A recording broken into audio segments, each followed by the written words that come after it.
Hey guys, tonight we're crawling into one of history's coldest, smelliest, and honestly most underrated survival stories, the medieval Stableboy. Picture this. You're maybe 10 years old, freshly delivered to a castle, whose stone walls make your village hovel look like a luxury resort, and someone points you toward a dark doorway that exhales the scent of horse manure and wet hay. That's where you'll sleep, they say. And you realize with creeping horror that they're not joking. No bed, no blanket, no room, just you 12 enormous warhorses and the very real possibility that you'll freeze solid before Easter.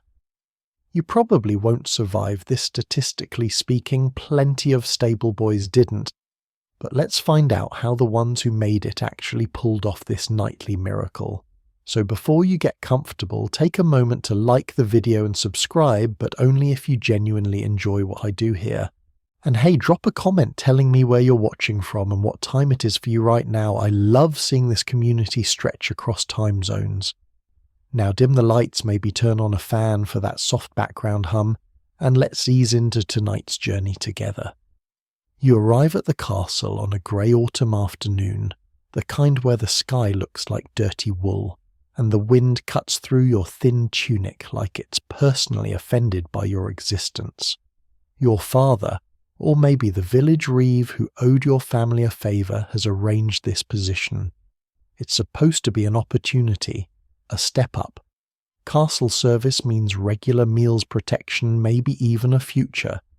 You're supposed to feel grateful, but right now you mostly feel small and cold and utterly alone.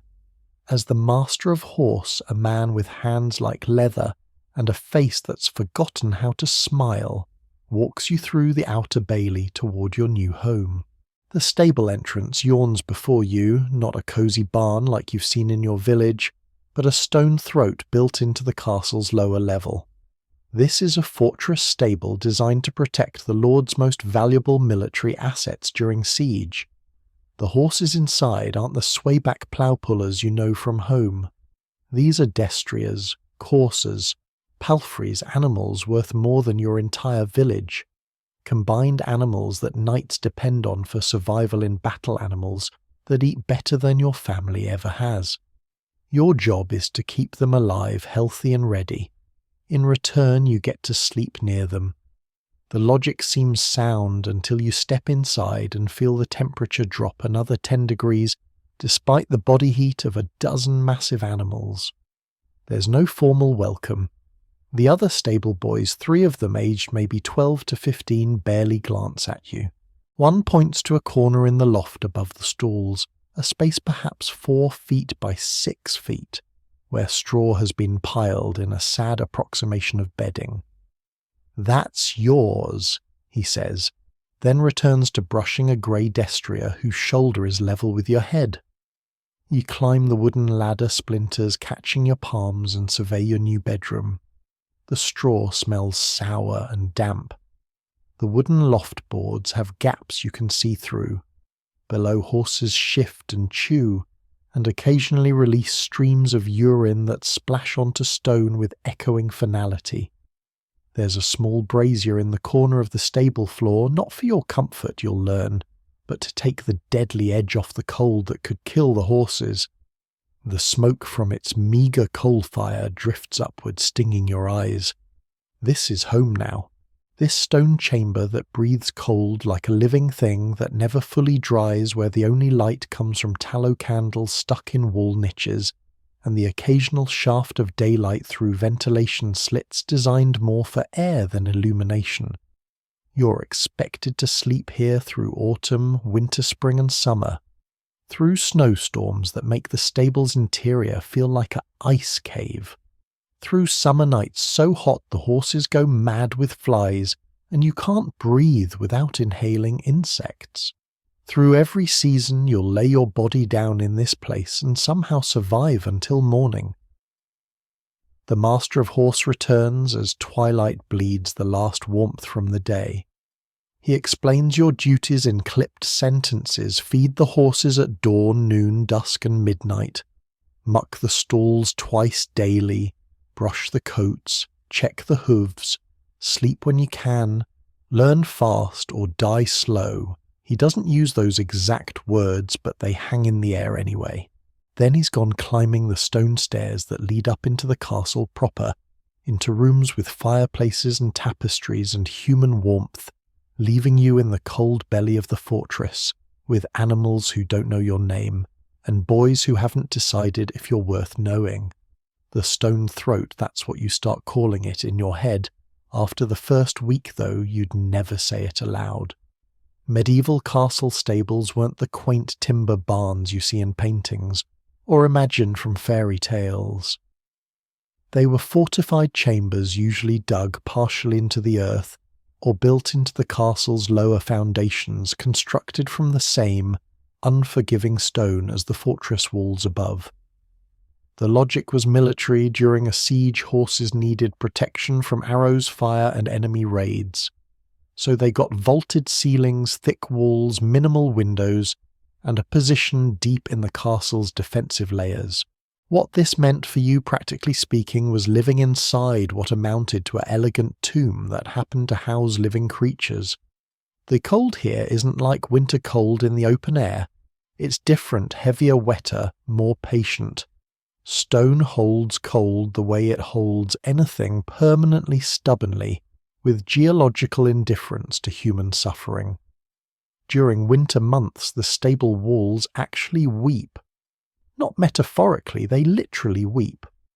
Moisture condenses on the interior stone, runs down in thin rivers, pools in the mortar gaps, and freezes there into tiny ice gardens that glitter in candlelight like the world's least comforting decoration.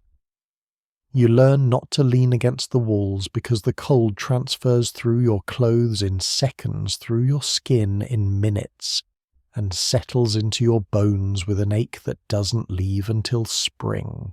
The ceiling arches overhead in barrel vaults, beautiful if you cared about architecture, which you don't because you're 10 and freezing.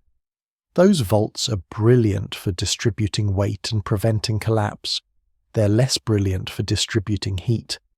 Warm air, what little exists, rises straight up into the apex of the arch and stays there unreachable, useless, mocking you from 12 feet above while you shiver in your straw nest. Historians still argue whether medieval builders understood thermodynamics, but you can confirm they definitely didn't prioritize it when designing spaces for servants and animals. The floor is stone too, of course. Cobbled in some areas, flat-laid in others, sloped toward drainage channels that carry horse urine and rainwater toward exterior drains. Smart design, genuinely nothing worse than sleeping above a flooded stable.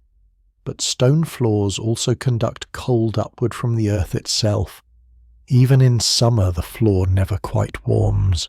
In winter, it radiates chill, like an upside-down stove pulling heat from any living thing unfortunate enough to contact it. The horses wear iron shoes that click and spark against it. You wear leather shoes so thin you might as well be barefoot, and you learn to keep moving because standing still means the cold crawls up through your soles and eats your feet. Ventilation slits cut through the walls at intervals, narrow openings maybe 4 inches wide and 2 feet tall, designed to let air circulate without compromising defense. They also let in wind. Not breezes wind. Proper wind that screams through those slits like it's been personally offended by architecture, creating cross drafts that make candle flames dance and straw scatter. And you wonder if maybe you'd prefer no air circulation at all, if it meant the wind would just shut up for one night. These slits are too narrow for enemy arrows, but perfectly sized for winter gales that arrive with surgical precision at 3 a.m, when your body heat has just started warming your little nest, and you've almost fallen into deep sleep. There's one door, massive oak iron banded, the kind that could stop a battering ram. It fits poorly. Medieval carpentry was impressive, but precision wasn't exactly its hallmark.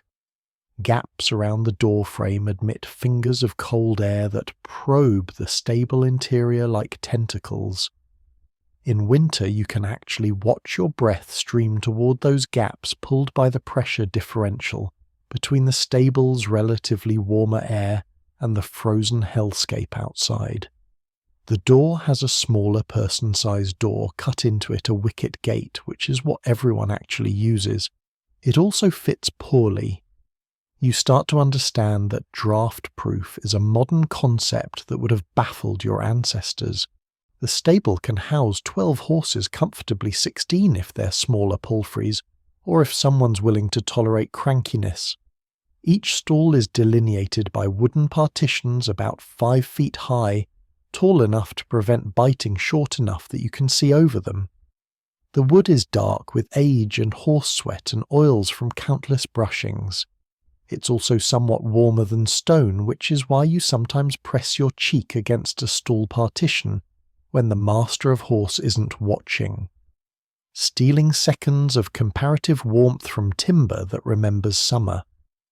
Above the stalls runs the loft where you sleep, a wooden platform, accessed by a ladder so vertical it's basically a climb.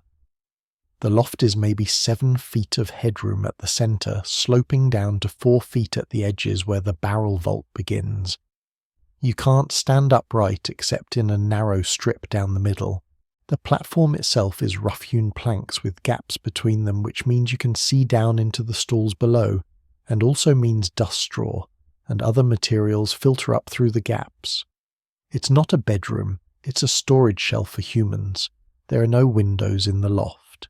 Why would there be? This space was meant for hay bales and spare tack, not habitation. But 4 stable boys sleep here now because the castle is crowded and servants are cheap and, hey, at least you're not sleeping outside.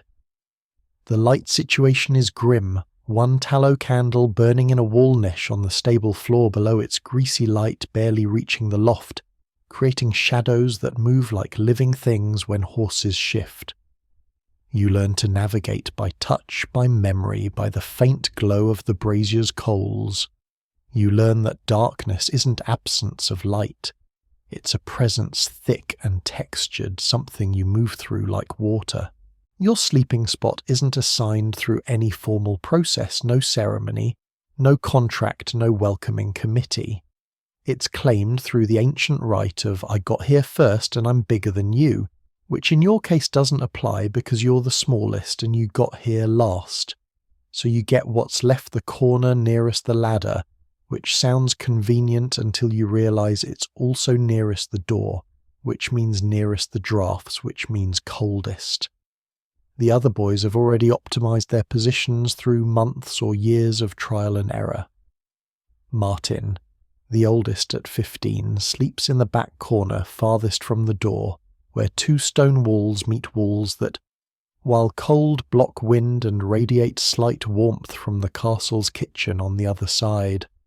Peter and Thomas share the middle section where rising heat from the horses below is most concentrated. You get the draft zone, no bed awaits you. The concept of a bed, a dedicated piece of furniture designed for sleep with a frame and mattress, and the wild luxury of sheets that's for people who live in the castle proper. That's for lords and ladies and maybe senior household staff. You're a stable boy. Your bed is whatever you can engineer from available materials, which means straw. Just straw. Loose straw piled in your corner, compressed by your body weight, redistributed nightly, contaminated with bits of grain and horsehair, and the occasional mouse that thought it found a cosy nest until it discovered a human already occupying it. The straw comes from the same supply that feeds and beds the horses. There's no separate clean human straw versus dirty horse straw. It's all the same stuff, and honestly the horses get first pick. Your job includes distributing fresh straw to the stalls each morning, and you're expected to be conservative because straw costs money and horses are more valuable than you. What you sleep on is usually straw from stalls that's been soiled or scattered, not completely fouled. You're not sleeping in manure, but definitely second-hand. It smells like horses and dust and that particular sweetness of dried grass that's been breathed on by large mammals for several months. Building your nest each night becomes a ritual. You can't just collapse into the pile. Well, you can, but you'll regret it. When you wake up at midnight with straw stems jabbed into your ear and your neck kinked at an angle that makes turning your head an adventure in pain. So you learn the engineering. First, you gather the scattered straw back into a pile, pulling from a 3-foot radius around your corner. Then you compress it with your hands, packing it down to create a denser base layer that won't compress further under your weight. This takes longer than you'd think. Straw is springy, resistant, individually weak, but collectively stubborn. The base layer is crucial. Too thin, and you're essentially sleeping on wooden planks with a decorative straw garnish. Too thick and you've wasted material you'll need for insulation layers. You aim for about 4 inches of compressed straw, enough that your hip bones and shoulder blades don't bruise against the wood, not so much that you've created an unstable pile that collapses sideways when you shift position. Then comes the side walls.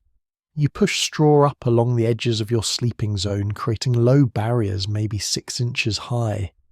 These aren't for comfort, they're windbreaks. They block some of the horizontal drafts that knife across the loft floor. They also keep your body heat from dissipating quite so fast into the open air.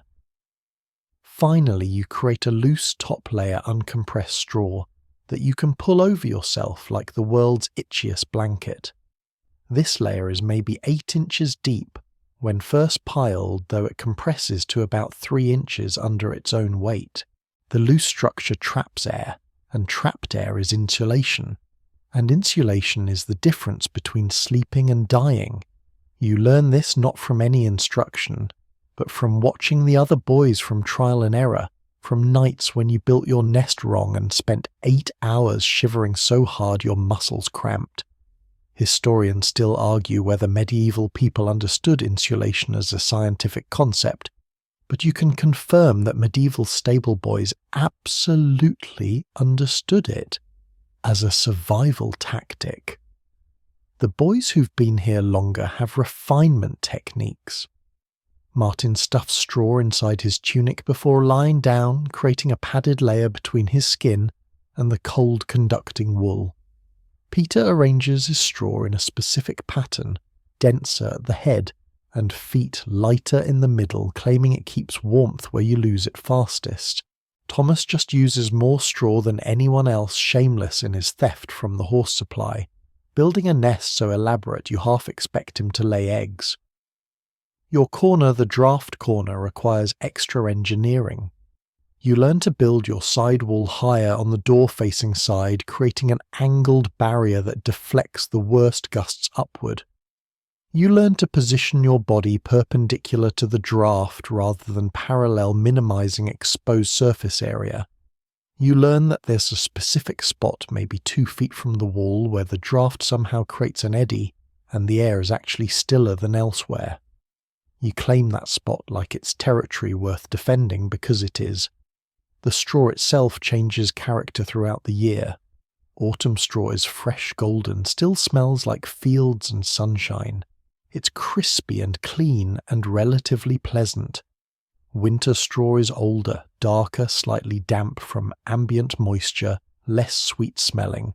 Spring straw is often mouldy because the stable never fully dries after winter and everything mildews. Summer straw is dusty and brittle and full of insects. You sleep in all of it. You don't have a choice. The seasons cycle through your bed like they cycle through everything else. And you learn that fresh bedding is a relative term that means something very different when you're sleeping in a stable.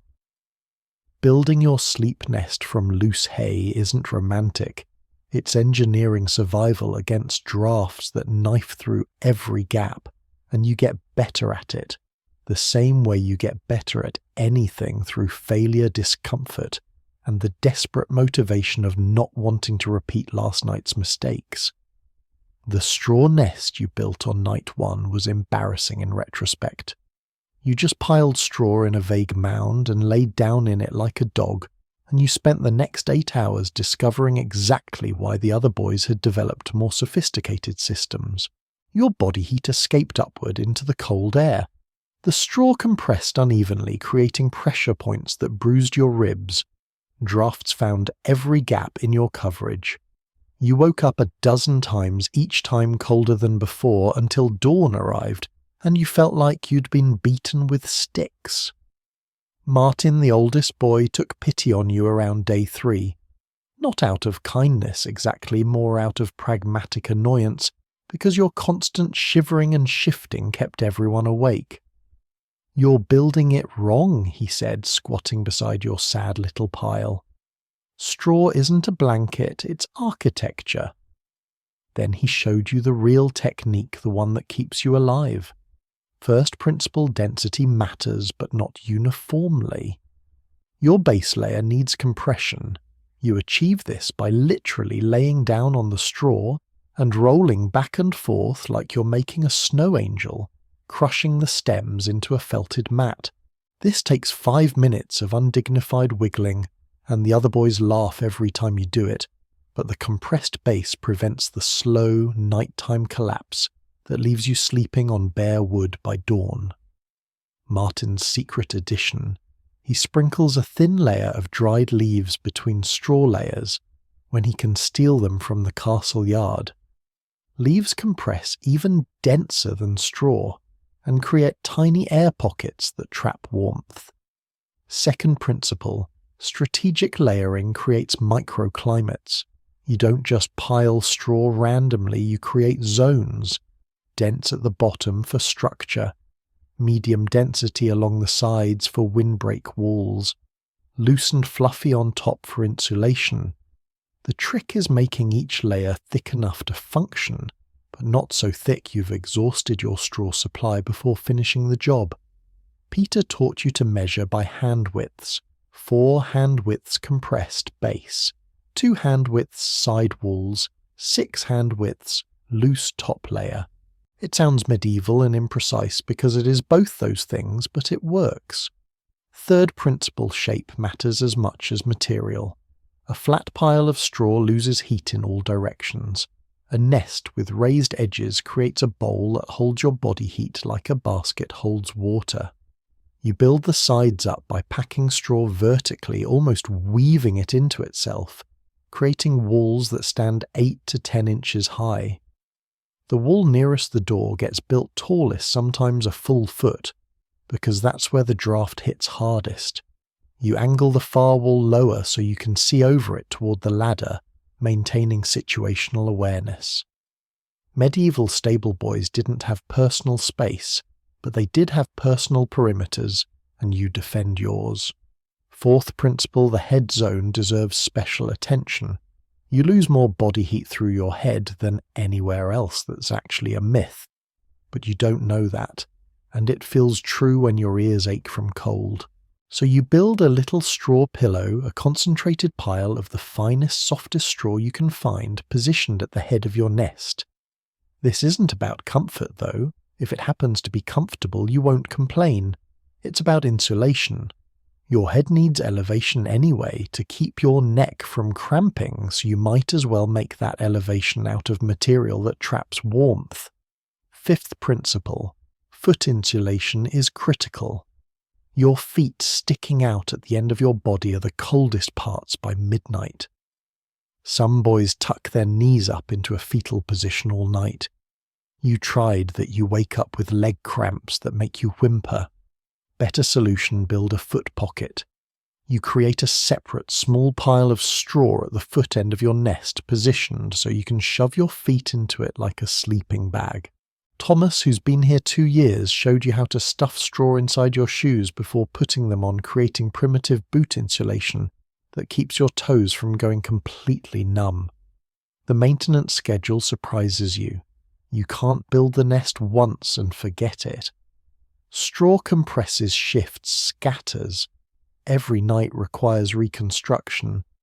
Some nights, if you've worked particularly hard or it's particularly cold, you rebuild it completely from scratch. Other nights, you just redistribute, pulling straw back from where it's migrated, fluffing the compressed sections, repairing the walls. It's like tending a garden, except the garden is your bed and the harvest is survival. Wind patterns complicate everything. The stable isn't sealed, medieval buildings never are, and air moves through it in rivers and eddies. You learn to map like a navigator charts currents. There's a draft river that flows from the door across the stable floor and up through a gap in the loft boards near Thomas's corner. There's a cold pool that settles near the ladder because cold air sinks, and apparently the ladder area is the lowest point in the loft's microtopography. You position your nest to avoid the rivers and pools, which means sometimes you're sleeping in weird angles, your body diagonal across your corner optimized for thermodynamics rather than comfort. You sleep fully dressed in layers of wool and linen, because nakedness in winter means morning might never come, and honestly, even in summer, undressing feels like an unnecessary risk you're not willing to take. The concept of pajamas, of special clothes designed specifically for sleeping, of changing into something comfortable before bed, that's a fantasy from a life you don't live. Your clothes are your survival equipment, and you wear them 24 hours a day until they literally rot off your body, or someone decides you've grown enough to merit a replacement. Your base layer is a linen undertunic long-sleeved reaching to mid-thigh. It's the same one you arrived in now, greyed with age and smoke and horse dust, thin enough in places that you can see skin through the weave. Linen is brilliant for this. It wicks moisture away from your skin, which matters because sweat in winter is deadly. Wet skin loses heat 25 times faster than dry skin. You don't know the science, but you know that sweating during evening stable work and then lying down in wet clothes means you'll shiver so violently you can't sleep. So the linen does its job pulling moisture outward, where it can evaporate, keeping your skin relatively dry even when you're mucking stalls or hauling water buckets.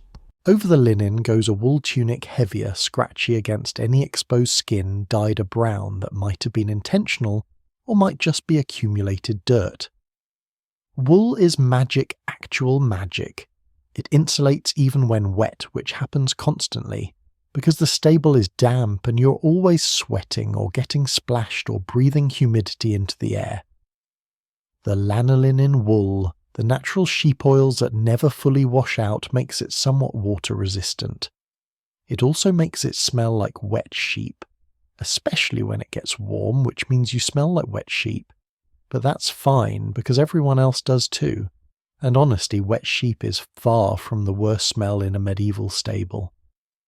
The wool tunic has been repaired so many times it's more patched than original fabric. You can trace its history through the repair work, a square of different coloured wool covering a tear from when Martin snagged it on a nail, a strip of linen reinforcing the shoulder seam that split during a fight with Peter, a crude running stitch along the hem where it started unravelling. Each repair is visible, slightly lumpy testament to the fact that sewing is a skill you're still developing, and thread is expensive enough that you use the minimum necessary.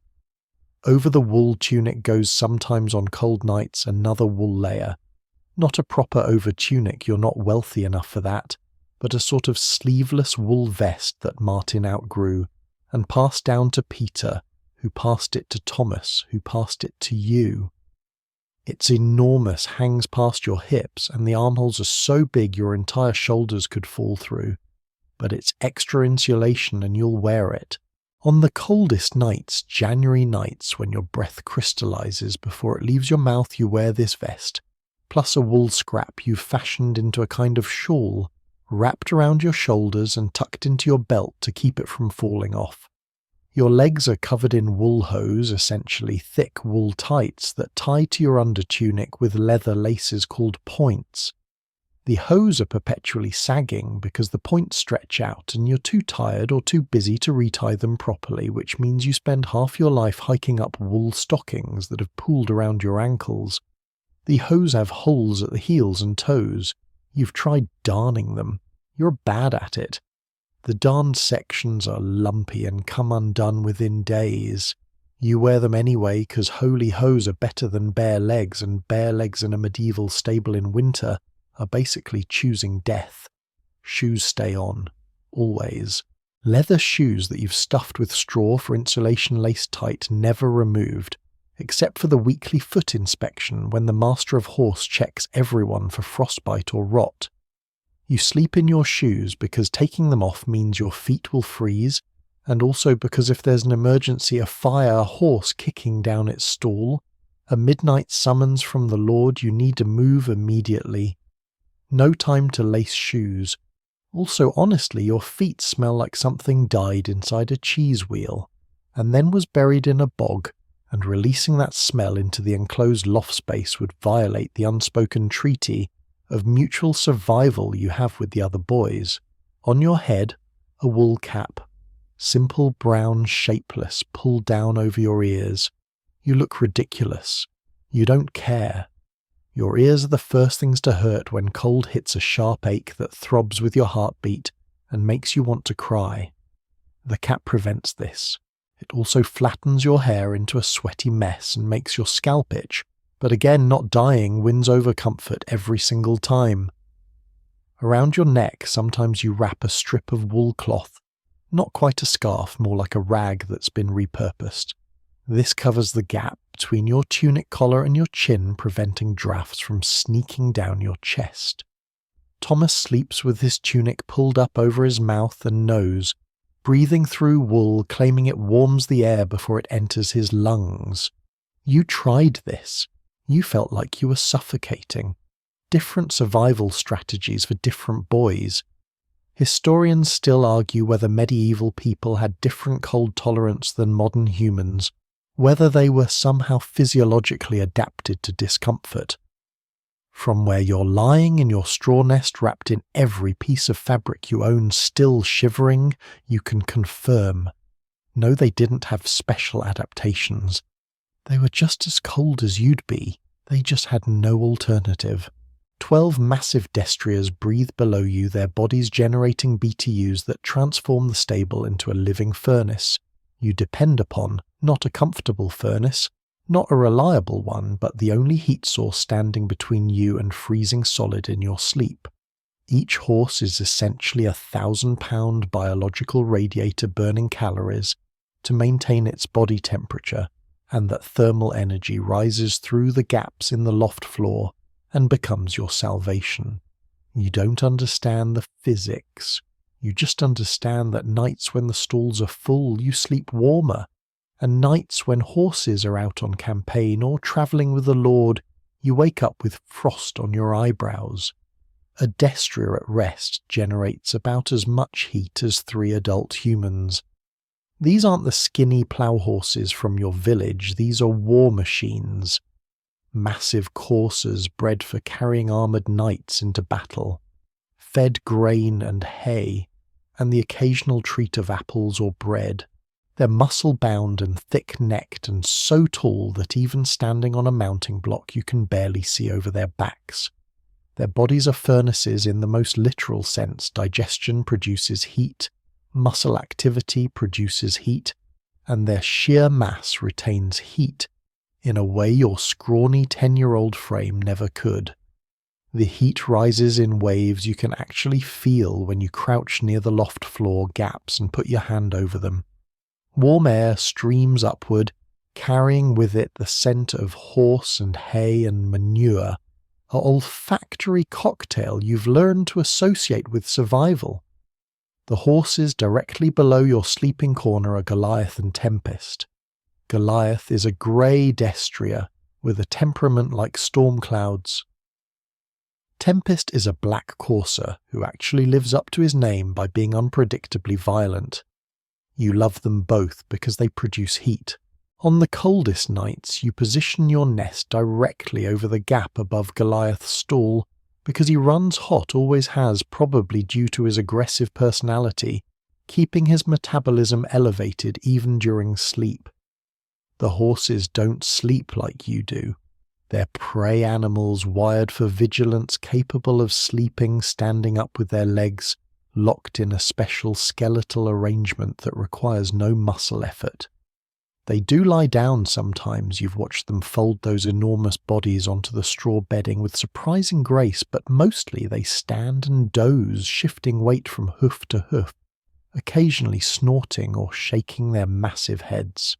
All this activity generates heat. Even their breathing is a heat source. Each exhale releases warm, moist air that rises and warms the loft space incrementally.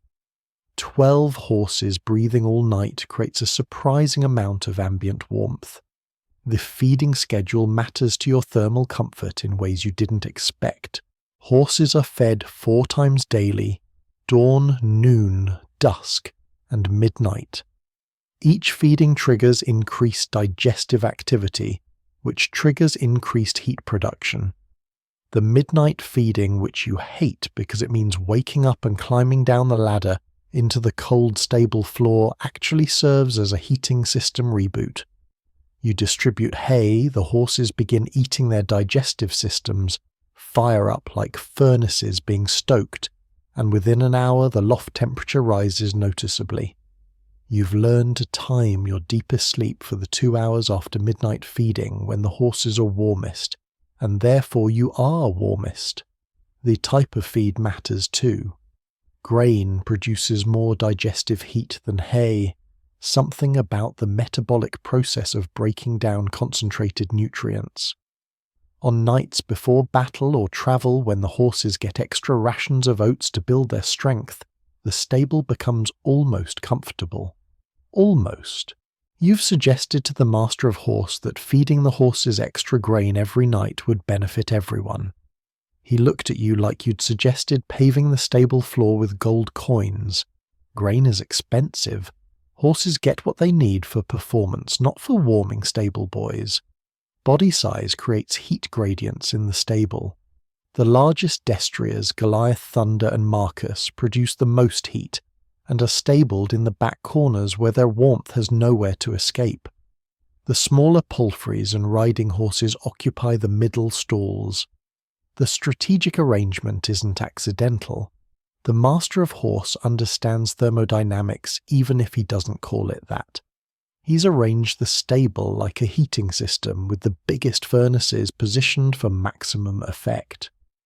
Your loft sleeping positions reflect this arrangement. Martin sleeps above the big destriers, you sleep above the medium-sized ones, and nobody sleeps above the empty stalls, because that's just choosing to freeze. When horses get sick, the thermal equation changes dangerously.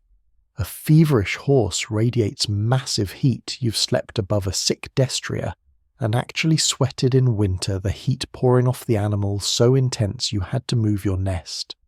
But a dying horse, a horse whose body is shutting down, stops producing heat hours before it actually dies. You learned this when Dancer and Old Palfrey died in the night. By midnight, his stall felt cold. By dawn, he was stiff. The temperature drop above his stall was so pronounced that Peter, who slept above him, woke up shivering, and knew immediately something was wrong. Sharing warmth with others isn't affection. 3 other stable boys press against you in sleep, and this isn't friendship or tenderness or anything resembling comfort in the emotional sense. It's a temperature-sharing contract written in survival, negotiated wordlessly on the first cold night, when you realize that the gap between your nest and Martin's nest is wasting precious warmth. Bodies generate heat. Multiple bodies pressed together generate more heat while losing less to the surrounding air. The mathematics are simple enough that even exhausted, half-frozen children understand them instinctively. The first time Martin rolled toward you in sleep, your instinct was to recoil. You're 10. He's 15. You barely know him, and physical contact with strangers feels wrong, invasive, something to avoid. But then you felt the warmth radiating from his back, felt how the cold air around you became noticeably less cold when another human body blocked it, and your survival instincts overrode your discomfort. You didn't pull away. By morning, you'd unconsciously pressed your entire front against his back, your knees tucked behind his knees, your face buried between his shoulder blades, breathing the warmer air trapped between your bodies. Nobody talks about this arrangement. There's no discussion, no planning, no acknowledgement during daylight hours. You maintain appropriate distance while working. You don't touch unnecessarily. Don't invade each other's space. Follow the unspoken rules of masculine interaction that even children understand. But when the candles are snuffed and darkness falls and the temperature drops, the rules change. The four of you migrate toward each other like iron filings toward a magnet, pulled by thermodynamic necessity rather than desire. The usual arrangement puts Martin as the anchor. His largest generates the most heat, sleeps against the back wall. Thomas presses against Martin's back. Peter fits against Thomas. You smallest and coldest tuck against Peter's back as the final layer, or sometimes you wedge yourself in the middle if the night's particularly brutal and the older boys take pity on you. Being in the middle is luxury. You're surrounded by warmth, insulated on both sides, protected from drafts. Being on the outer edge means your back faces the cold air, and you serve as insulation for everyone else while freezing yourself. The positions rotate based on an unspoken fairness system. Martin, by virtue of being oldest and toughest, gets first choice, and usually chooses the back wall position where he's warm on one side and has solid stone which radiates slight heat from the kitchen beyond on the other. But on the coldest nights he'll take the outer edge position, sacrificing his comfort so you or Peter can survive the middle spot. It's not kindness exactly, it's pack behaviour, ensuring the weakest members survive so the pack remains functional. If you freeze to death, that's one less person to share midnight feeding duties, one less body to contribute warmth, one less worker to distribute the labour. You learn each boy's sleeping patterns intimately. Martin snores a deep rhythmic rumble that's actually comforting because it means he's deeply asleep and warm enough to relax. Thomas Thrash's kicks once elbowed you so hard in the ribs you couldn't breathe properly for a week. Peter sleeps utterly still, barely breathing like a corpse, which terrified you the first few nights until you understood that's just how he sleeps. You yourself apparently whimper and curl into a tight bull knees to chest fists under your chin. Martin told you this, not unkindly, explaining that you look like you're trying to compress yourself out of existence.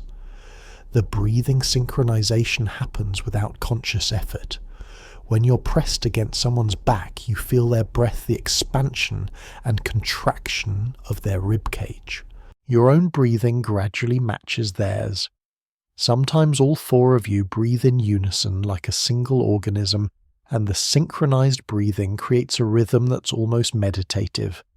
You don't know that synchronized breathing is actually a documented phenomenon in communal sleeping arrangements. You just know it happens and it feels right, like your bodies are cooperating on a level below thought. Moisture is the eternal problem.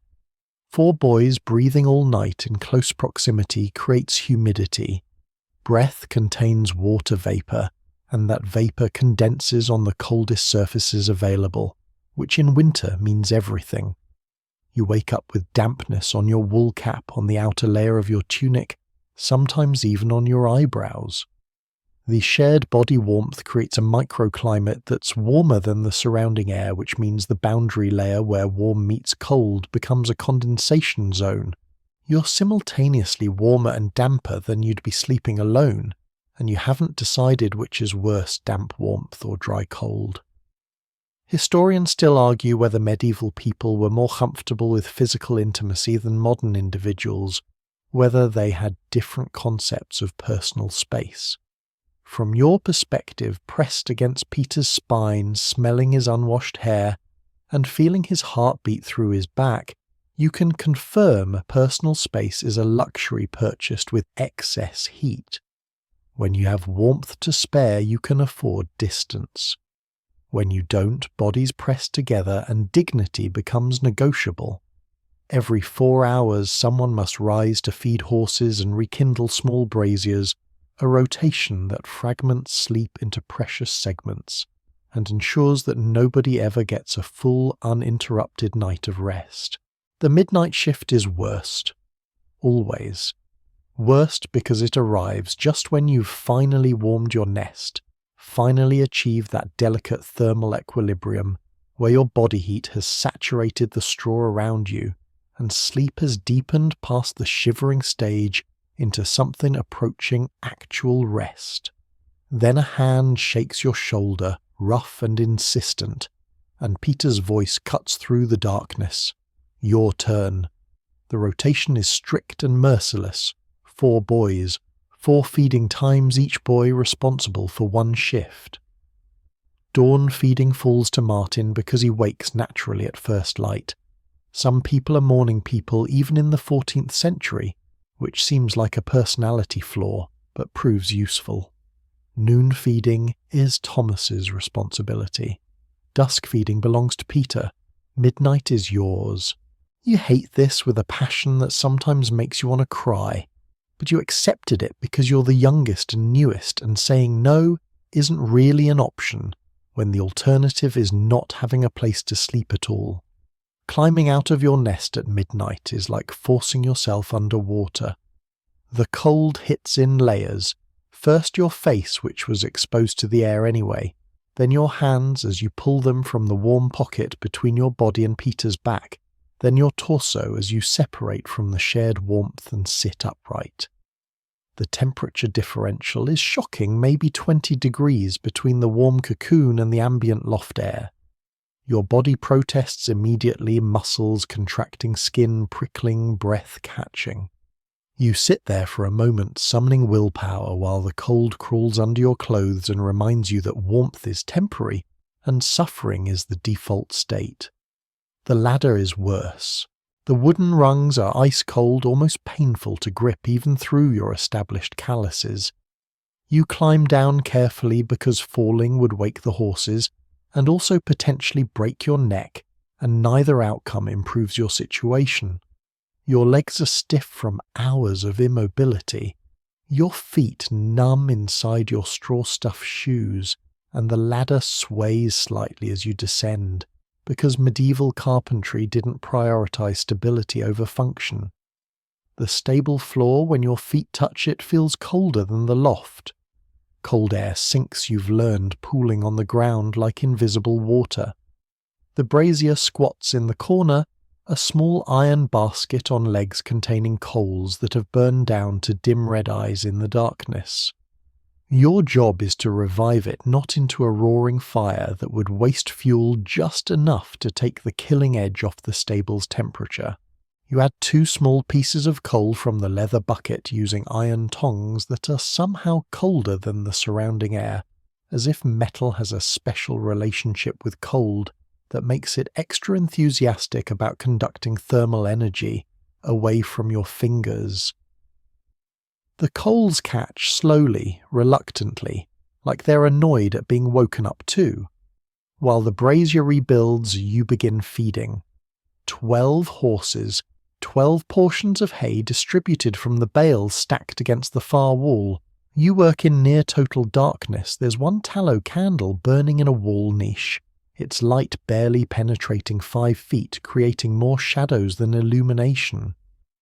You know the stable by touch, and memory now know which stall's house, which horses know that Goliath gets 2 extra handfuls, because he's enormous and cranky when underfed, know that Dancer's replacement a nervous palfrey named Swift spooks if you approach too quickly.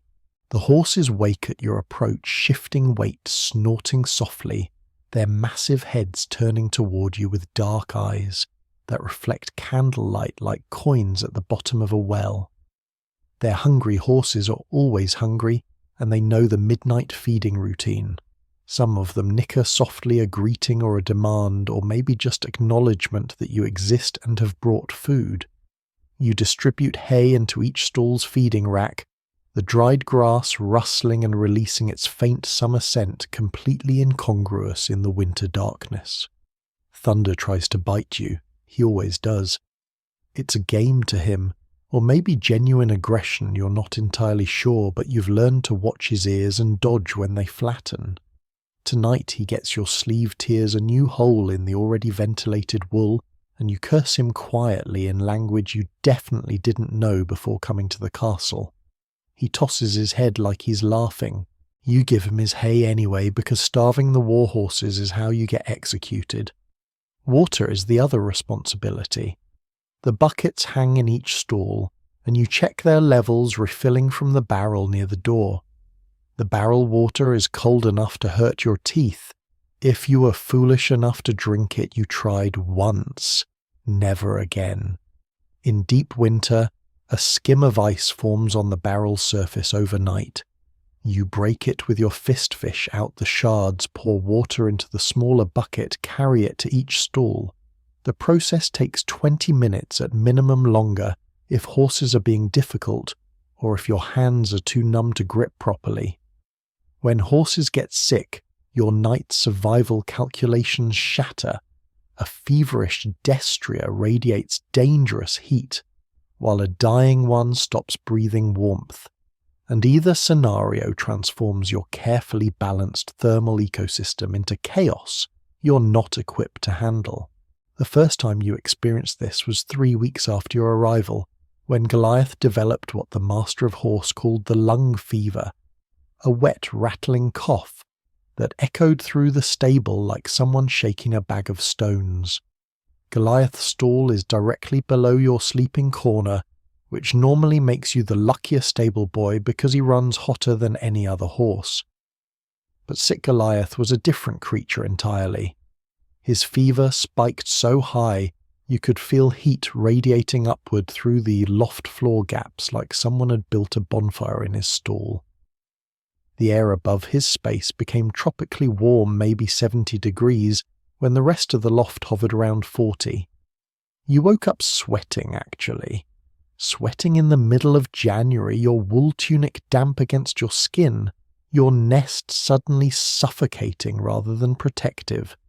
You tried moving your nest away from the hot zone, but there was nowhere to go. Your corner was your corner assigned by hierarchy and defended by proximity. Martin wouldn't let you encroach on his space, and Peter's area was already crowded with Peter and Thomas pressed together. So you endured stripping off your outer wool layer, pushing away straw insulation that suddenly felt like it was cooking you lying therein. Just your linen under tunic while heat poured upward and made the air shimmer. The Master of Horse came 4 times that night to check Goliath, each visit involving poultices and drenches and whispered consultations with the castle's farrier, who doubled as livestock physician. You watched from the loft, peering down through the gaps, seeing Goliath's massive sides heave with each laboured breath, seeing foam at his mouth, seeing the wrongness in his eyes, dull when they should be bright, frightened when they should be calm. A sick warhorse is a catastrophe. These animals cost £50 or more, the price of a small house and investment the Lord cannot afford to lose. They bled him. You watched the farrier make an incision in Goliath's neck. Vane watched dark blood stream into a wooden bucket. Watched until they'd collected maybe 2 pints. Medieval medicine believed in balancing humours, in removing excess heat through bloodletting, in theories that made sense in their own internal logic even if they were completely wrong. The bloodletting probably didn't help, might have hurt, but Goliath survived anyway, either because of or despite the treatment, impossible to know which. The opposite scenario is worse. You learned this when Starlight, an older courser stabled 3 stalls down from Goliath, began dying of colic, a twisted intestine agonizingly painful, almost always fatal in horses. His body temperature began dropping hours before his actual death. his biological furnace shutting down as his systems failed. Thomas, who slept above Starlight's stall, woke in the early morning hours, shaking with cold so violent he couldn't speak. The temperature above Starlight's stall had plummeted, no warm air rising, no heat radiating, just cold pooling like the horse had already become a corpse. Thomas knew before anyone checked. "Starlight's dying," he said, teeth chattering, and he was right. By dawn, Starlight was down in his stall legs, thrashing weakly eyes, rolling white. The master of horse made the decision quickly. A mercy killing, a knife to the throat, quick and professional and horrible to watch. They dragged the body out using chains and 3 men, and a lot of swearing, leaving an empty stall that felt colder than the winter air outside because it lacked even the ghost of warmth. Empty stalls are thermal dead zones.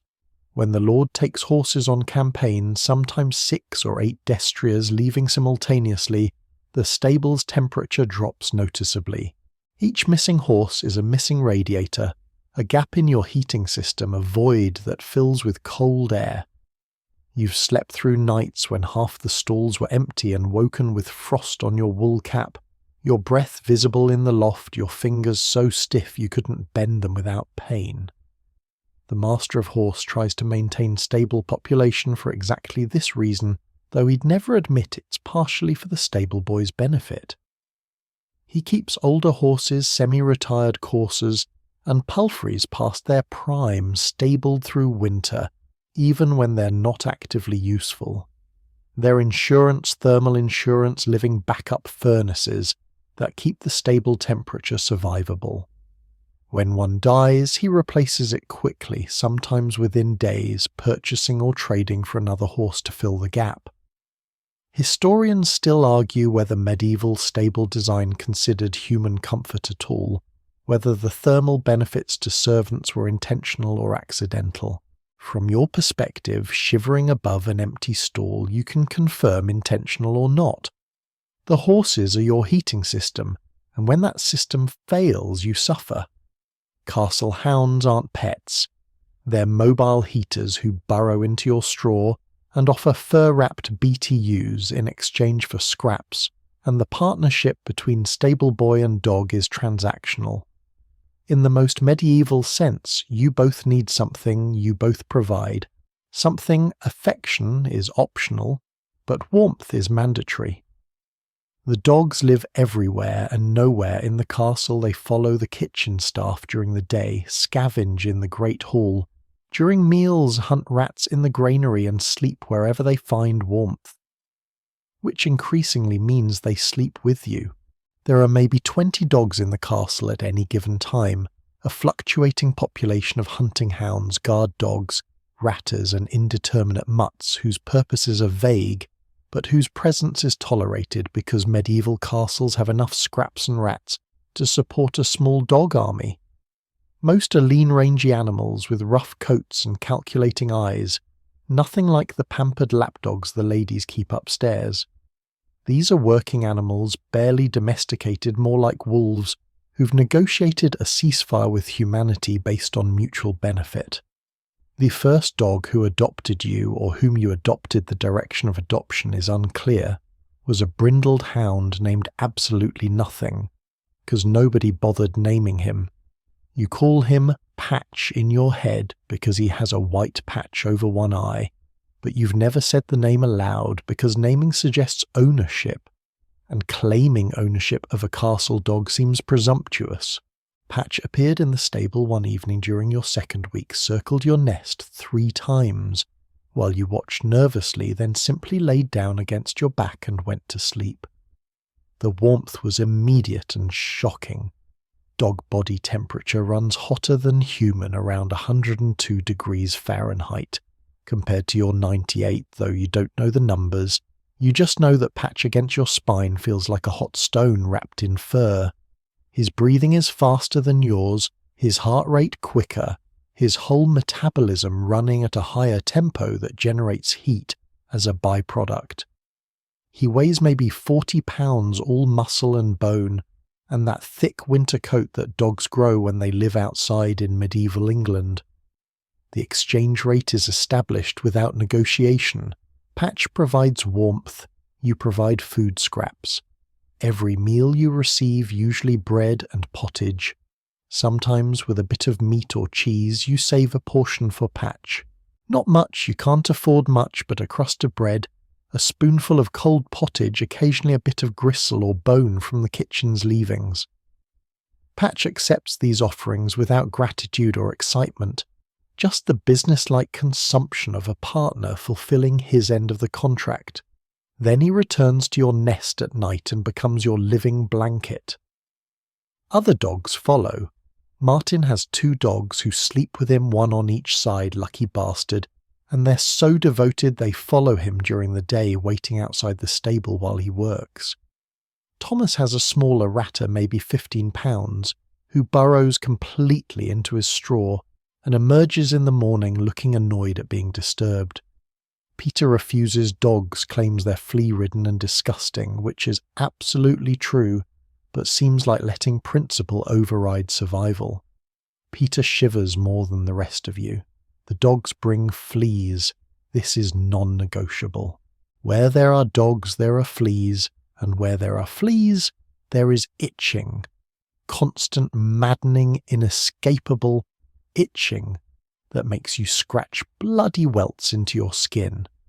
You've tried various remedies suggested by the other boys, rubbing fleabane herbs into your clothes, minimally effective, sleeping with garlic cloves in your pockets. The fleas are unimpressed.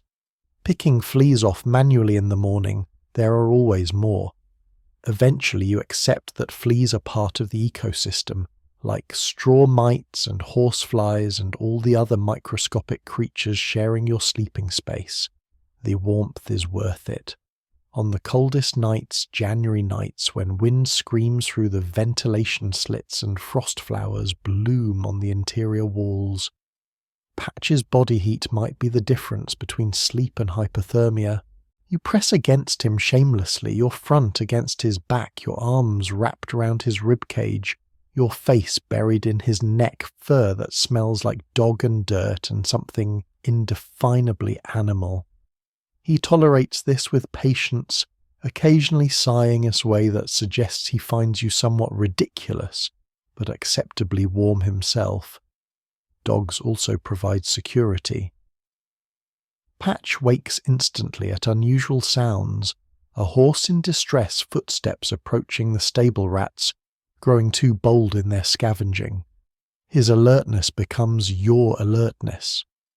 Several times he's woken you with a low growl minutes before the master of horse arrived for an unscheduled check, giving you time to look attentive rather than asleep. Once he alerted to a fire starting in the straw near the brazier, a smouldering ember that had escaped containment without his warning. The stable might have burned with you in it. The dogs rotate sleeping locations based on some calculus you don't fully understand. Patch is faithful to you most nights, but occasionally he abandons you for Martin's corner, or disappears entirely, presumably finding warmer accommodations elsewhere in the castle. You've learned not to take this personally. Dogs are pragmatists. If someone offers better scraps or a warmer nest, they'll optimize their sleeping arrangements accordingly. The last hour involves rubbing horses down, checking hooves, whispering prayers, and eating whatever cold pottage the kitchen sent down, a sequence of rituals so ingrained after a few weeks that your body performs them automatically, while your mind drifts toward the sleep you're desperately craving. Evening rituals aren't optional or decorative. They're the scaffolding that holds your life together, the predictable sequence that transforms chaos into routine and gives your exhausted brain something to follow when independent thought feels impossible. The rub-down begins around the time twilight thickens into actual darkness.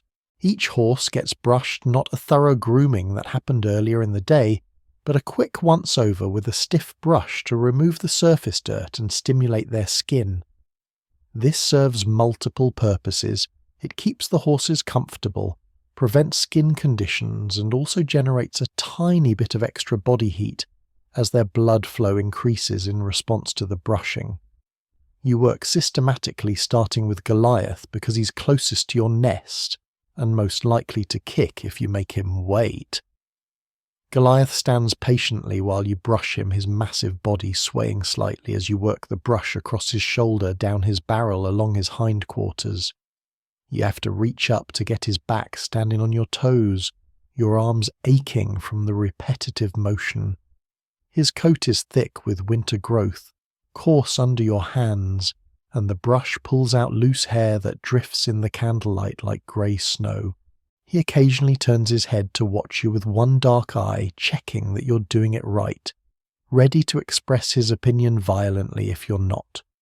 Hoof checking is Martin's responsibility. He's the most experienced, but you assist holding the candle while he lifts each massive hoof and inspects it for stones, crack signs of thrush or disease. A lame horse is a disaster. A lame warhorse is a catastrophe that could get the master of horse demoted or worse. So Martin checks carefully, methodically, picking out debris with a metal hook, running his fingers over the frog, the soft, triangular part of the hoof, feeling for heat or swelling. You watch and learn, knowing eventually this will be your responsibility. The horses receive their evening hay ration during this process. You distribute it while Martin does hooves, moving from stall to stall, listening to the sound of 12 horses beginning to chew a rhythmic grinding noise that becomes the baseline soundtrack of stable life. Horses chew constantly, methodically, their jaws moving in circular patterns that look almost meditative. The sound is oddly comforting, a confirmation that everything is normal. Everyone is eating. The small world of the stable is functioning as it should. Water buckets get checked and topped off. Some horses drink more in the evening, anticipating the long night ahead. You pour water carefully, trying not to splash, trying not to waste, because water in winter means multiple trips to the well, in the bailey hauling heavy buckets across frozen ground, while wind cuts through your clothes. The horses drink with loud sucking sounds, water dripping from their muzzles when they lift their heads, creating small puddles on the stall floors that will freeze by morning. Then comes the prayer. This surprised you initially. You didn't expect religious ritual in a stable. Assumed prayer was for the chapel, for people important enough to have souls worth saving. But Martin insists, and what Martin insists becomes law. The 4 of you stand in the centre of the stable, heads bowed, while Martin recites a simple prayer, asking God to protect the horses, keep them healthy, guard them through the night.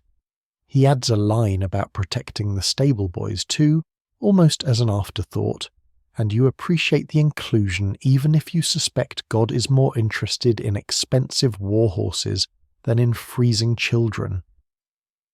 The prayer serves a function beyond the spiritual. It marks the transition from work to rest, from doing to being. After the prayer, your responsibilities are technically finished. The midnight feeding will come, yes, but until then you're released.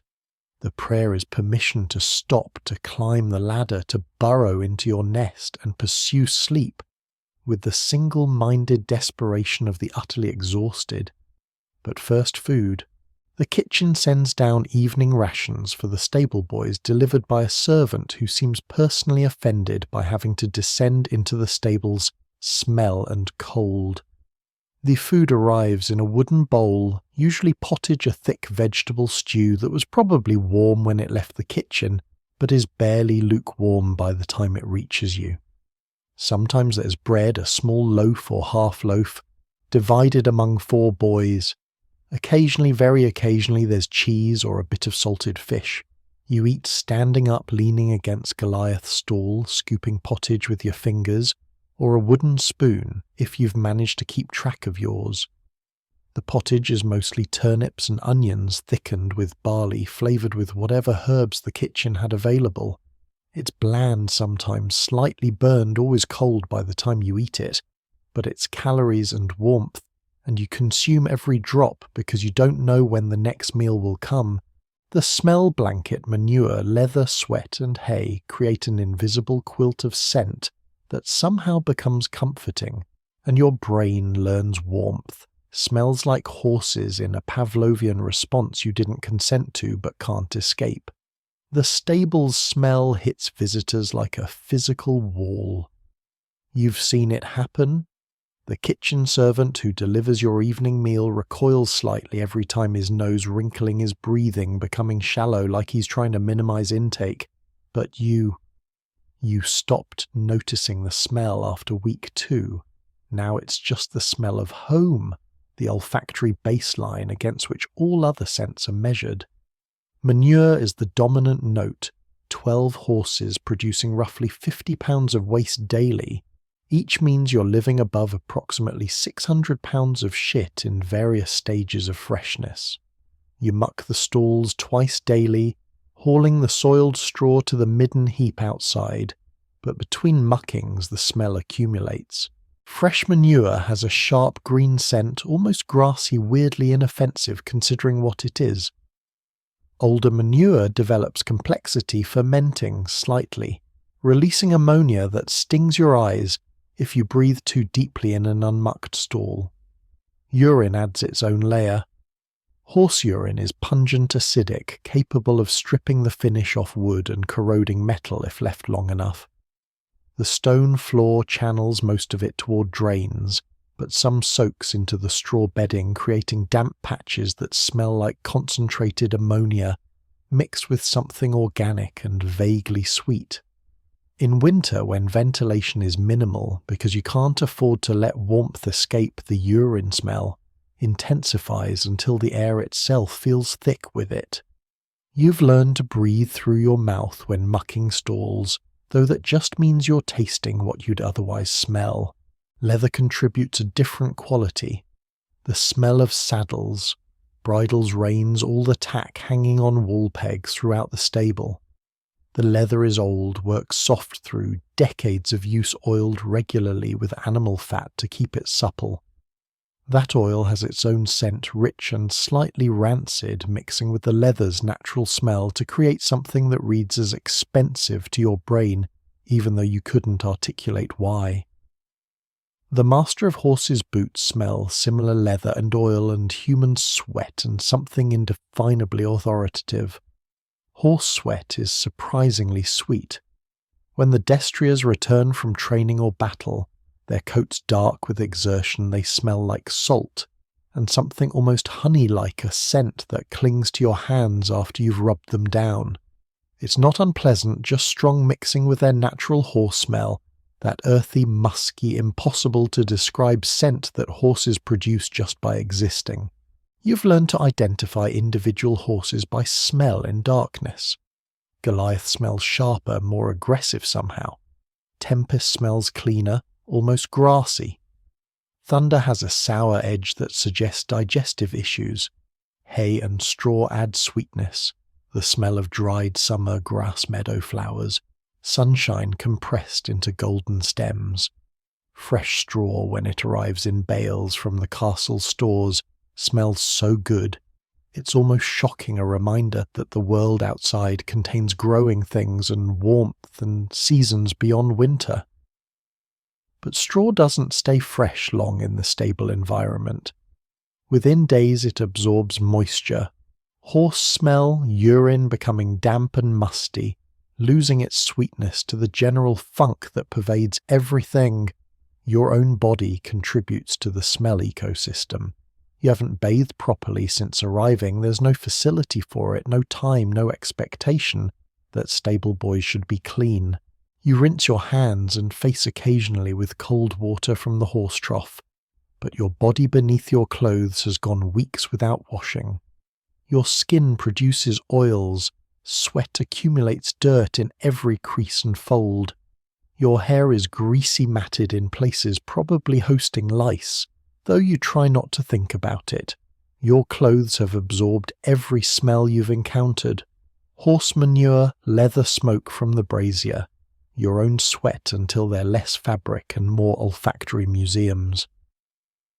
The brazier adds wood smoke and coal smoke to the mix, acrid, slightly sulphurous, coating your throat when you breathe deeply. In winter, the brazier burns almost continuously, and everything in the stable acquires a smoky overlay.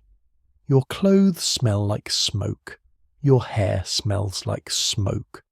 Your skin tastes like smoke if you lick your arm, which you did once out of curiosity and immediately regretted because knowing that fact doesn't improve your life in any way. Patch and the other dogs contribute their own canine scent. Wet fur dog breath. The mysterious smell that dogs produce even when completely dry, like they're permanently slightly damp at a molecular level. When Patch curls against you at night, you breathe in his neck, fur, and smell dirt, old blood from whatever he caught and ate dog oil, and underneath it all that indefinable dogness that shouldn't be comforting but is. The strange miracle is how these smells combine into something your brain codes as safe. You're not conscious of the process. You don't think, I smell manure, therefore I'm home, but your nervous system makes that connection anyway. The stable's smell signals warmth, shelter routine survival. When you descend the ladder for midnight feeding and the smell wraps around you like a physical presence, your shoulders relax fractionally, your breathing deepens, your body recognizes this environment as familiar rather than threatening.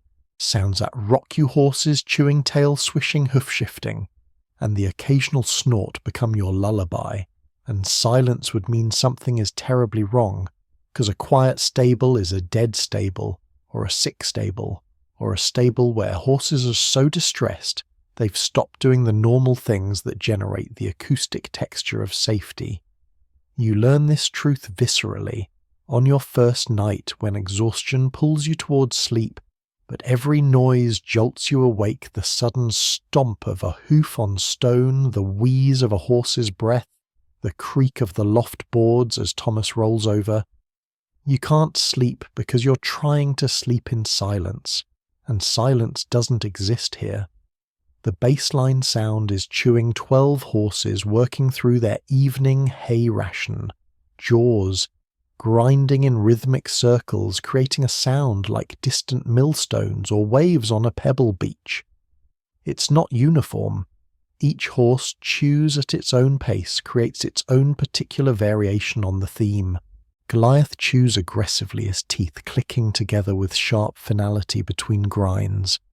Tempest chews slowly, meditatively, pausing occasionally to breathe heavily through his nose. The smaller palfreys chew quickly, almost frantically, like they're worried someone will steal their food if they don't finish fast enough.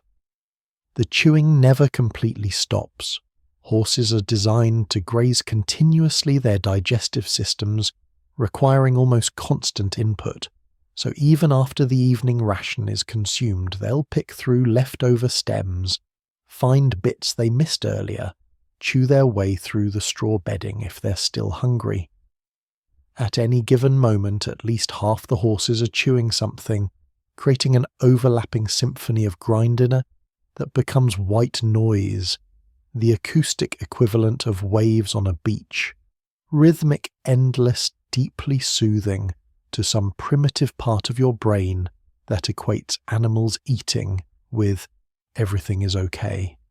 Tail swishing adds percussion. Even in winter, even with fewer flies, horses swish their tails constantly, not full, aggressive swings, just lazy pendulum movements that make their tail hair whisper against their flanks, and occasionally slap against the wooden stall partitions with soft thwopping sounds. The rhythm is irregular, unpredictable, each horse operating on its own schedule.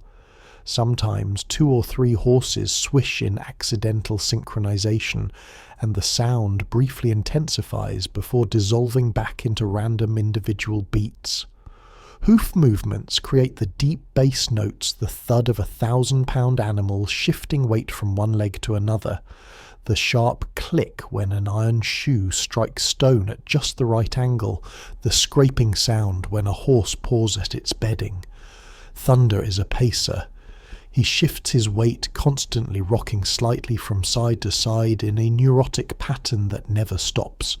The sound of his hooves shuffling becomes a metronome you can track through the night, and if it stops, you wake instantly. Because thunder stopping means thunder is lying down, and thunder only lies down when he's sick.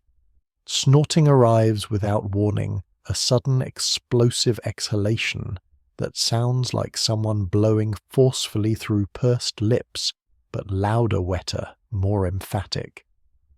Horses snort to clear their nasal passages, to express emotion, to communicate with each other for reasons probably known only to them. Goliath snorts aggressively when annoyed. Swift snorts nervously at shadows. Marcus snorts in his sleep, startling himself awake, which would be funny if it didn't also startle you awake. Breathing is the constant under rhythm, 12 horses inhaling and exhaling their breath, moving in and out with sounds that range from whisper quiet to laboured wheezing, depending on the individual animal and its health. In the cold, you can hear breath more clearly, the slight whistle in Tempest's left nostril, the wet rattle in Dancer's replacement's throat, the perfectly clear, steady breathing of the younger coursers.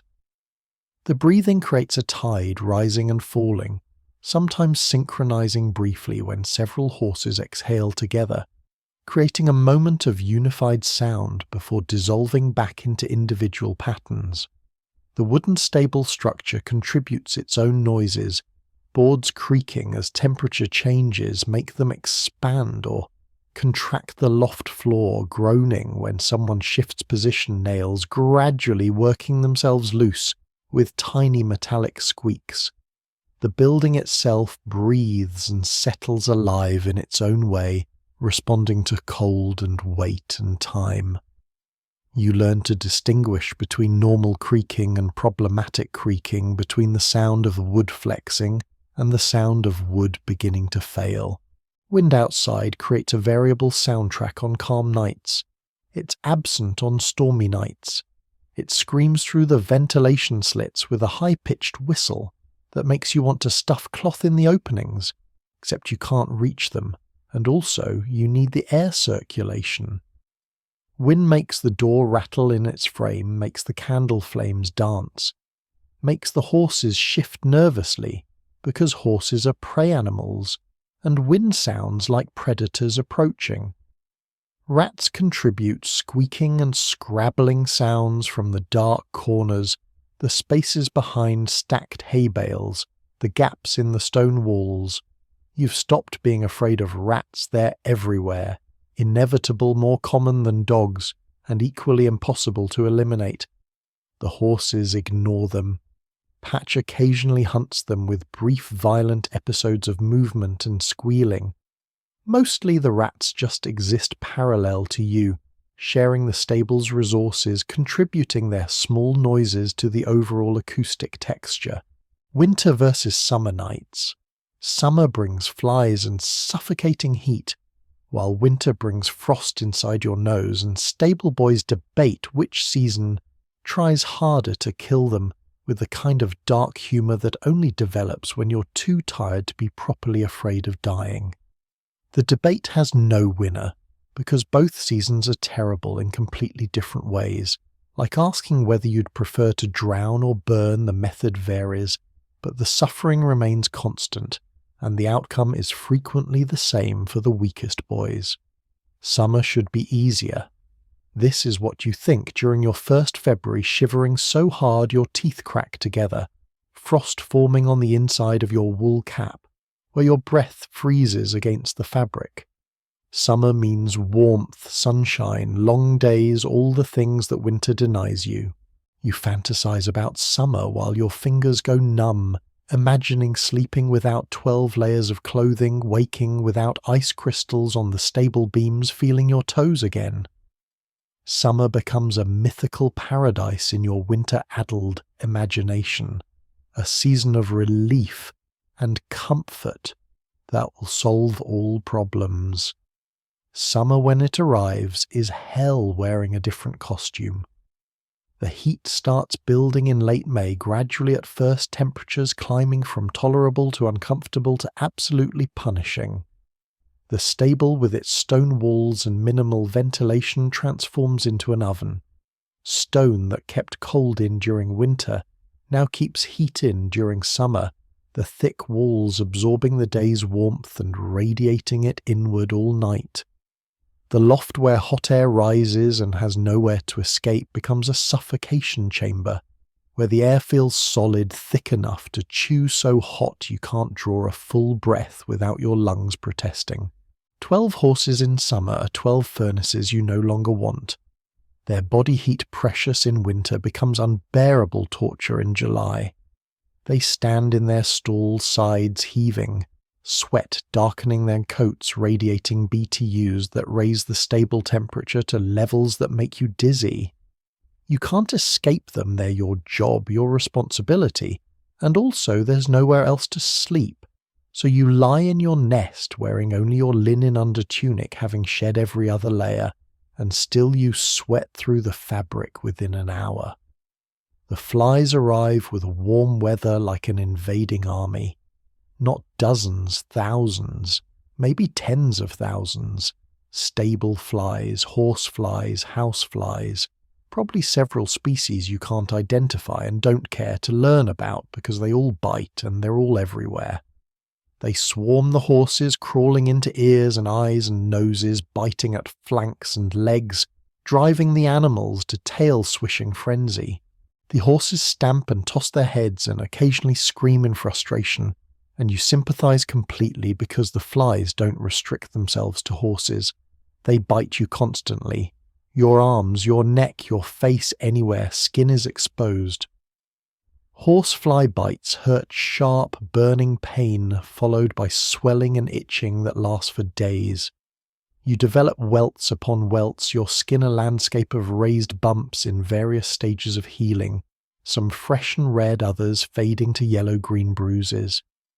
You try wrapping cloth around your arms and neck, but cloth in summer heat is its own torture, and the flies just find other exposed areas or bite through the thin fabric. Sleep becomes nearly impossible. You're too hot to sleep deeply, too itchy from fly bites to relax, too aware of insects crawling on your skin to fully lose consciousness. You drift in and out of something that barely qualifies as rest, jerking awake when a fly walks across your eyelid or crawls into your ear or bites the back of your knee.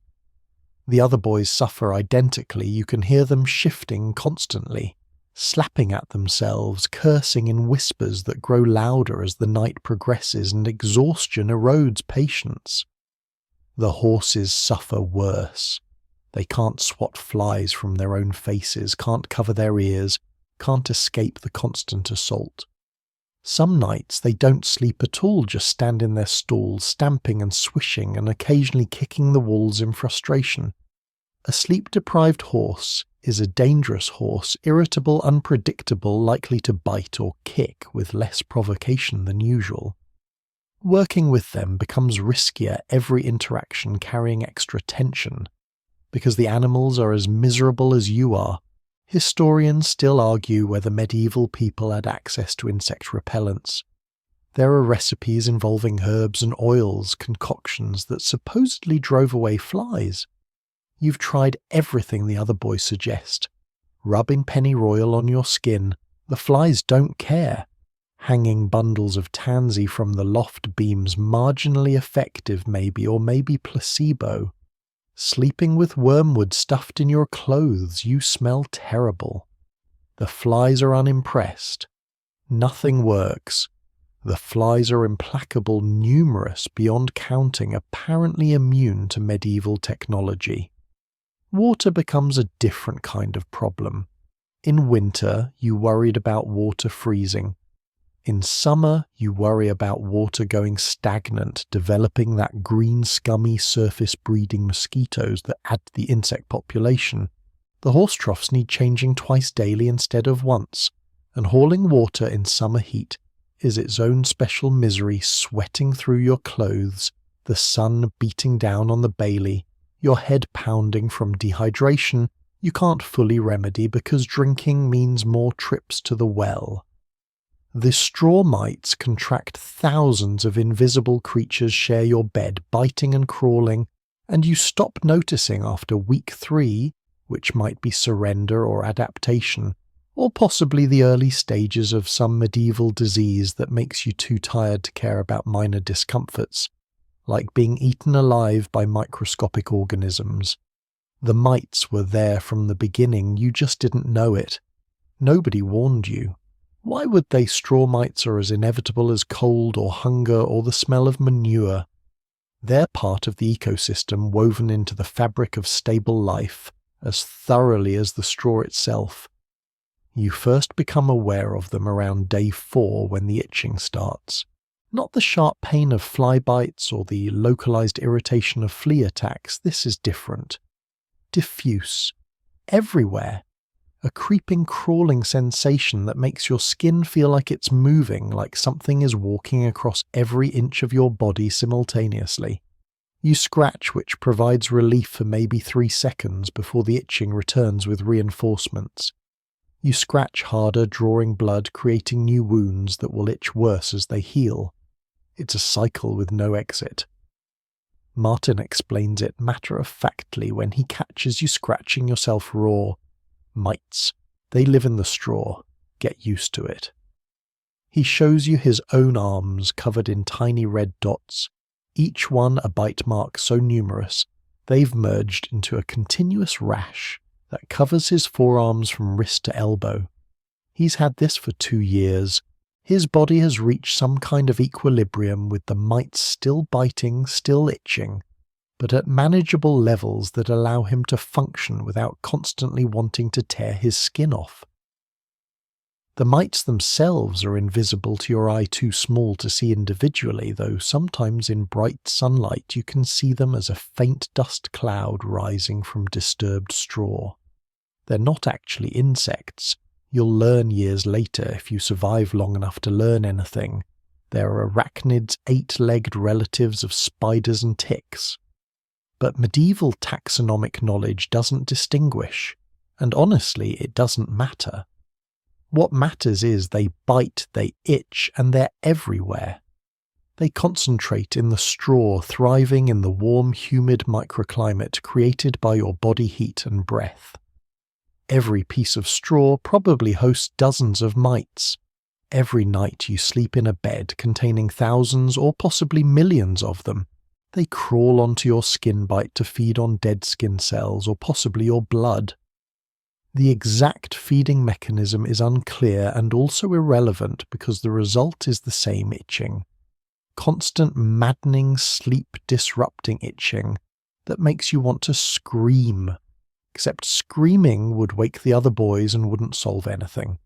The bites manifest as tiny red welts barely visible individually, but collectively creating a rash that covers your torso, your legs, your arms, your neck. The areas where skin contact straw most directly are worst: your back, your shoulders, the backs of your thighs. You develop thick, calloused patches where your body has responded to constant irritation by building armor, skin growing tougher and less sensitive trading sensation for protection. Week 3 is when the psychological shift happens. You still itch. The mites haven't decreased in number, your body hasn't developed immunity, nothing has objectively improved, but your brain adjusts.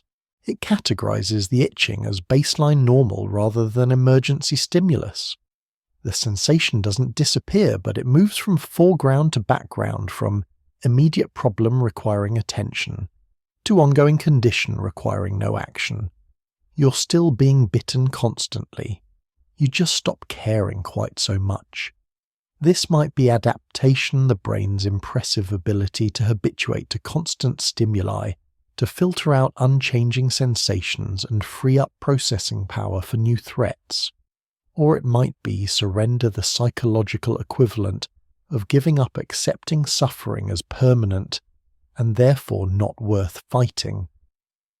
Historians still argue whether medieval people experience pain differently, where the constant discomfort created genuine physiological changes in pain perception. From your perspective, lying in your mite-infested nest, you can confirm you still feel everything. You've just learned to keep functioning while feeling it. The other boys have their own coping mechanisms. Thomas scratches in his sleep unconscious rhythmic movements that sometimes wake you with the sound of fingernails on cloth. Peter claims rubbing himself with vinegar helps. It doesn't. You've tried it, but maybe the placebo effect provides genuine relief, or maybe Peter is just committed to his theory. Martin simply ignores the itching with what seems like superhuman willpower, refusing to scratch even when you can see the welts rising on his neck, visible proof that the mites are actively feeding. You develop your own ritual before settling into your nest each night. You slap the straw vigorously, creating clouds of dust and hopefully dislodging some percentage of the mite population. Does this help? Probably not. The mites remaining after your slapping still number in the thousands. But the ritual provides psychological comfort, a sense of agency, the feeling that you're doing something rather than passively accepting colonization by tiny arthropods. When lords demand midnight rides, a servant's knock means instant waking. You must saddle a horse in darkness while your body screams for the warmth you just abandoned, and there's no negotiation. No, can this wait until morning? No consideration of the fact that you were deeply asleep, and now you're expected to function with precision on a task where mistakes could get someone killed. The knock comes as a fist pounding on the stable door, urgent and imperious, designed to wake everyone inside and communicate that this is important, this is now, this is not optional. You wake in stages first: confusion, your sleep-fogged brain unable to process the sound, then recognition, then dread flooding your chest like cold water as you realize what's happening.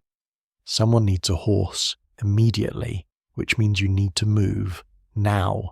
While your body is still warm and your nest is still retaining heat, and every fibre of your being is screaming to stay exactly where you are and let someone else handle whatever crisis has emerged. But you can't. You're the stable boy. This is your job. So you force yourself upright, separate from the warm bodies pressed against you. They stir and mutter curses, but don't wake fully because it's not their turn, not their problem, and climb down the ladder with legs still half asleep and hands that can barely grip the rungs. This stable floor is shockingly cold. The temperature differential between your warm nest and the ground level air may be 20 degrees, enough to make you gasp when it hits. The servant is waiting at the door, holding a lantern, looking annoyed at having to be awake. Lord Ashford needs a horse saddled. The courser, not the destrier. He rides for the bishop's manor within the hour. The information is delivered in clipped tones that suggest this is your fault somehow, that you should have anticipated midnight riding needs and prepared accordingly. The servant doesn't wait for acknowledgement before leaving, taking his lantern with him, leaving you in near darkness with a task that requires precision and speed. Marcus the courser, stall 6. You navigate by touch and memory, your eyes not yet adjusted to the darkness, one hand trailing along the stall partitions for guidance. Marcus is awake. The knocking woke him too, and he's unhappy about it. Ears, pinned back body language, radiating irritation at being disturbed. You murmur to him, nonsense words meant to soothe, while you enter his stall and assess the situation. He needs tack, saddle, bridle, girth, stirrups, all the leather complexity that transforms a horse into a rideable vehicle. The tack room is darker than the stable proper, a windowless closet where saddles hang on wool pegs and bridles dangle from hooks like leather tentacles. You find Marcus's saddle by touch. You've handled it often enough to recognize the specific wear pattern on the pommel, the slight crack in the leather near the cantle. It's heavy, maybe 30 pounds of wood and leather and padding, and hoisting it onto Marcus's back. In darkness requires strength you're not sure you possess it. You guess, 2 in the morning. Marcus sidesteps as you approach with the saddle, playing a game where he pretends he doesn't understand what's happening, and maybe if he moves around enough you'll give up and let him sleep. You don't have time for games. You speak sharply, not loud enough to wake the other horses, but firm enough that Marcus recognizes authority, and stands still though his ears remain pinned in protest. The saddle settles onto his back with a soft thud. Now comes the girth, the leather strap that circles his barrel and holds the saddle in place. Tightening the girth is an art. Too loose, and the saddle will slip, potentially throwing the lord and getting you whipped or worse. Too tight and Marcus will refuse to breathe properly, maybe rebel entirely, possibly bite you in justified retaliation. You cinch it to what feels right, then wait 30 seconds.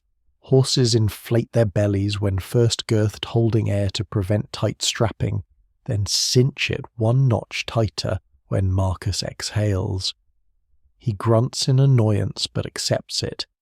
The bridle is worse than the saddle in darkness. It's a complex arrangement of leather straps that need to go over the ears around the jaw, with a metal bit that needs to slip into Marcus's mouth without jabbing his teeth or tongue. In daylight this takes 90 seconds. In darkness, with numb fingers and uncooperative horse, it takes 5 minutes of fumbling and cursing, and Marcus tossing his head every time you almost have it positioned correctly. Finally it's on, adjusted, buckled, ready. You lead Marcus out of his stall, his hooves loud on the stone floor, probably waking the other boys if the door pounding hadn't already. The stable door is heavy, resistant, requires your full body weight to drag open. Cold night air rushes in, shocking after the relative warmth of the stable, carrying the smell of snow and darkness and winter. Marcus balks at the threshold. Horses hate leaving warm stables for cold nights as much as you do, but you pull firmly on the reins and he follows, trusting you enough to override his own better judgment. Frost on the inside. Some January mornings you wake to ice crystals on the stable's interior. Beams, your breath froze and fell like snow while you slept. And this shouldn't be possible, because you're indoors, theoretically protected from the elements, but medieval indoor and outdoor are less distinct categories than you'd prefer, and sometimes the difference is purely philosophical. The first time you see interior frost you think you're hallucinating, your sleep-deprived brain conjuring impossible things, because ice forming inside a building violates some fundamental assumption about how shelter works. But there it is, delicate crystalline structures growing from the wooden beams overhead, spreading across the stone walls in fern-like patterns, glittering in the weak dawn light filtering through the ventilation slits. It's beautiful objectively, the kind of natural geometry that would inspire poetry if you weren't so cold. Your fingers have gone numb, and your toes have progressed past pain into alarming absence of sensation.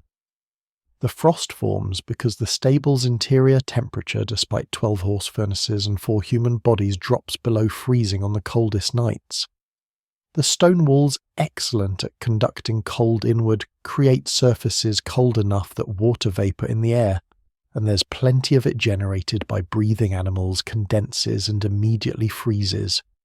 You breathe out experimentally, watching your breath bloom, white in the air, a visible cloud that drifts upward and joins the general humidity.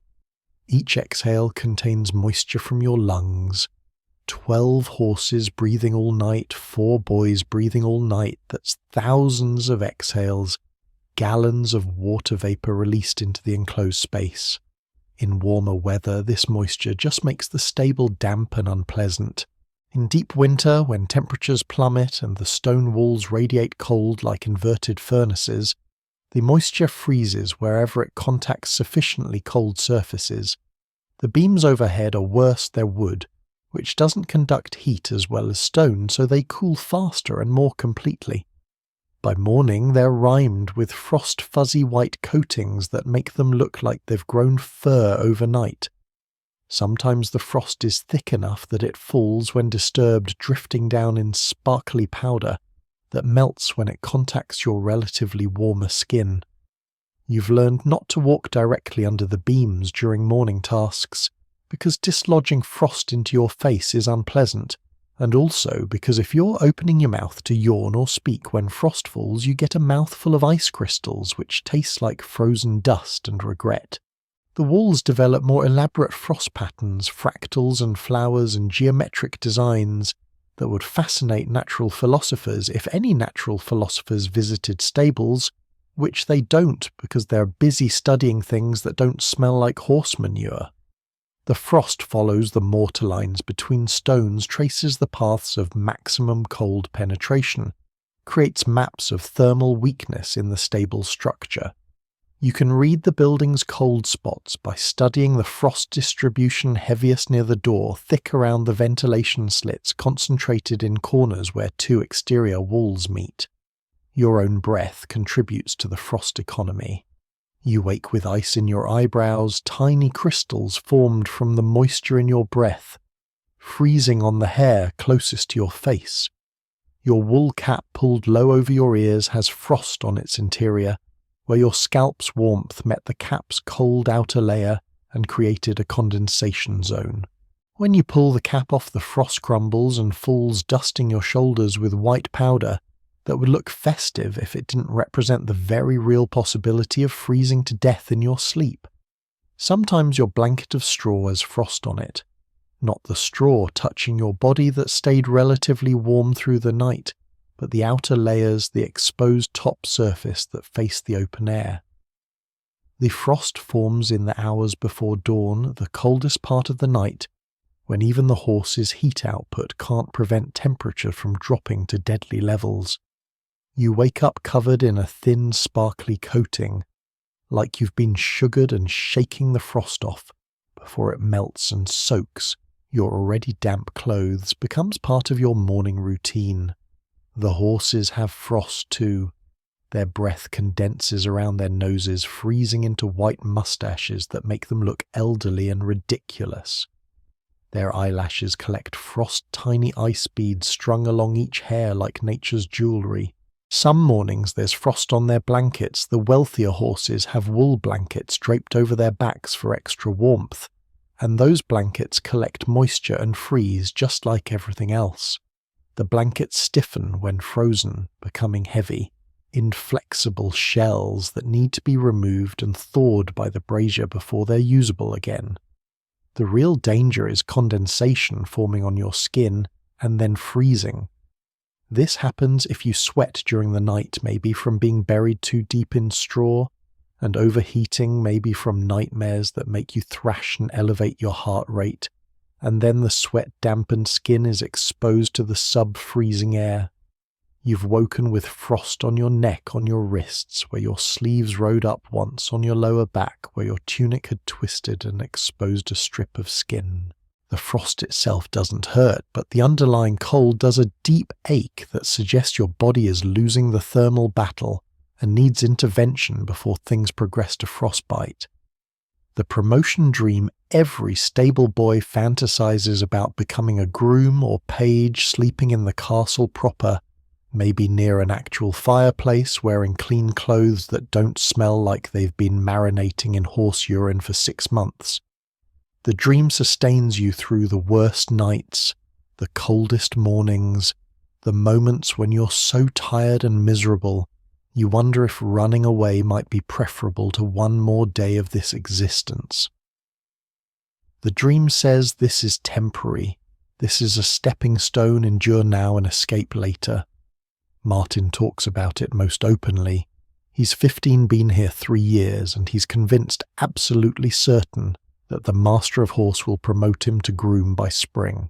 Grooms sleep in the castle's lower levels, not luxurious quarters, but actual rooms with doors and possibly heat from the kitchen chimneys that run through the walls. Grooms wear livery the Lord's colours, identifying them as official household staff rather than interchangeable stable rats. Grooms eat in the servants' hall not from wooden bowls delivered by resentful kitchen staff.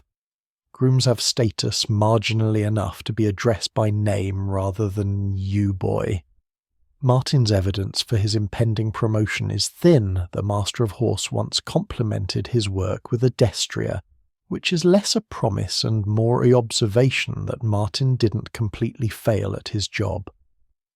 But Martin clings to this compliment like it's a binding contract, interprets every subsequent interaction as confirmation that promotion is imminent. You want to believe him because if Martin can escape the stable, maybe you can too. Eventually, if you survive long enough and work hard enough and don't freeze to death first. Thomas dreams smaller.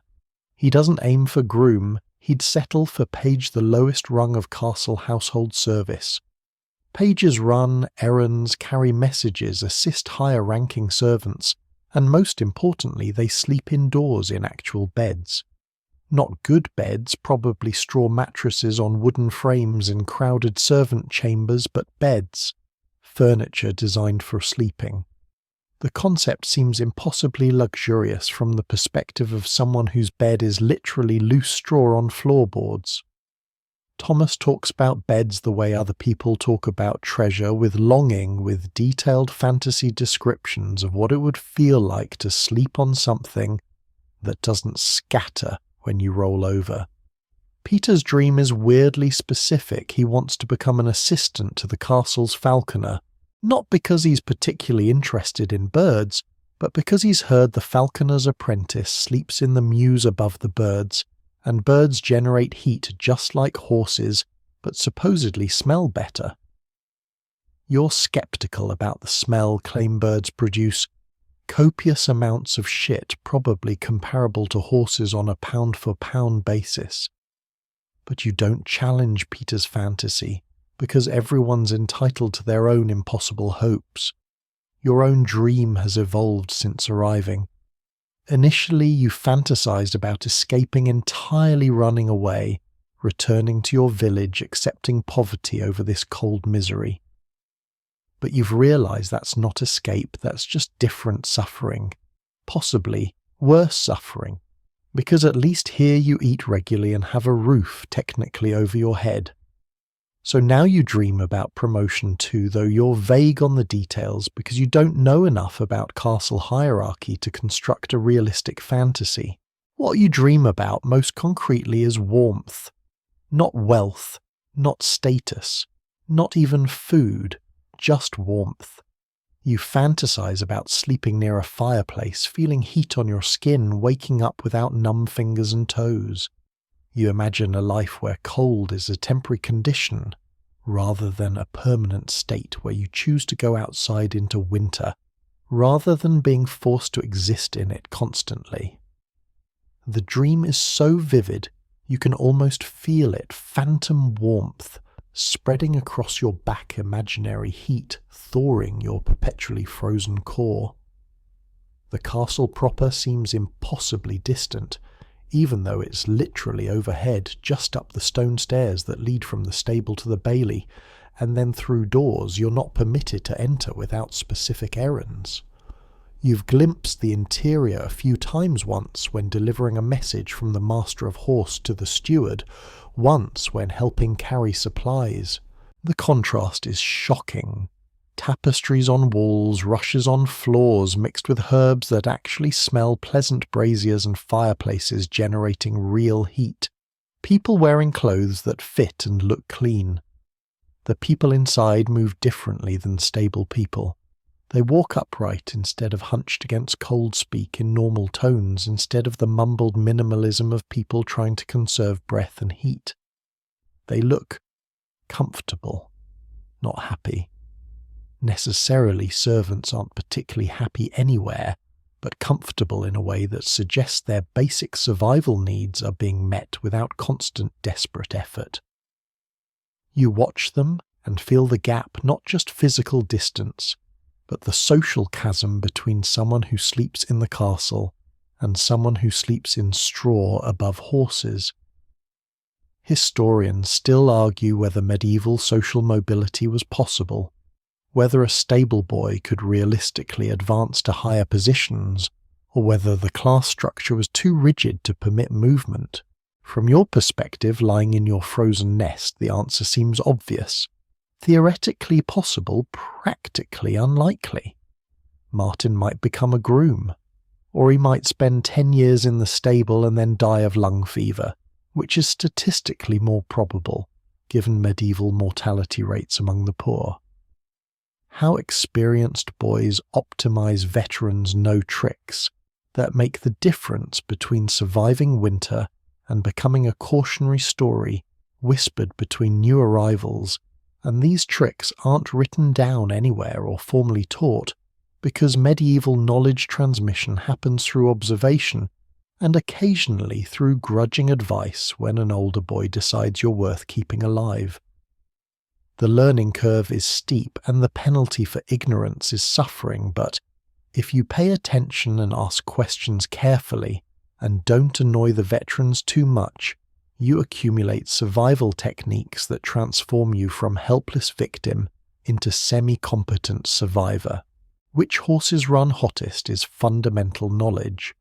Martin has mapped the stable's thermal geography with scientific precision.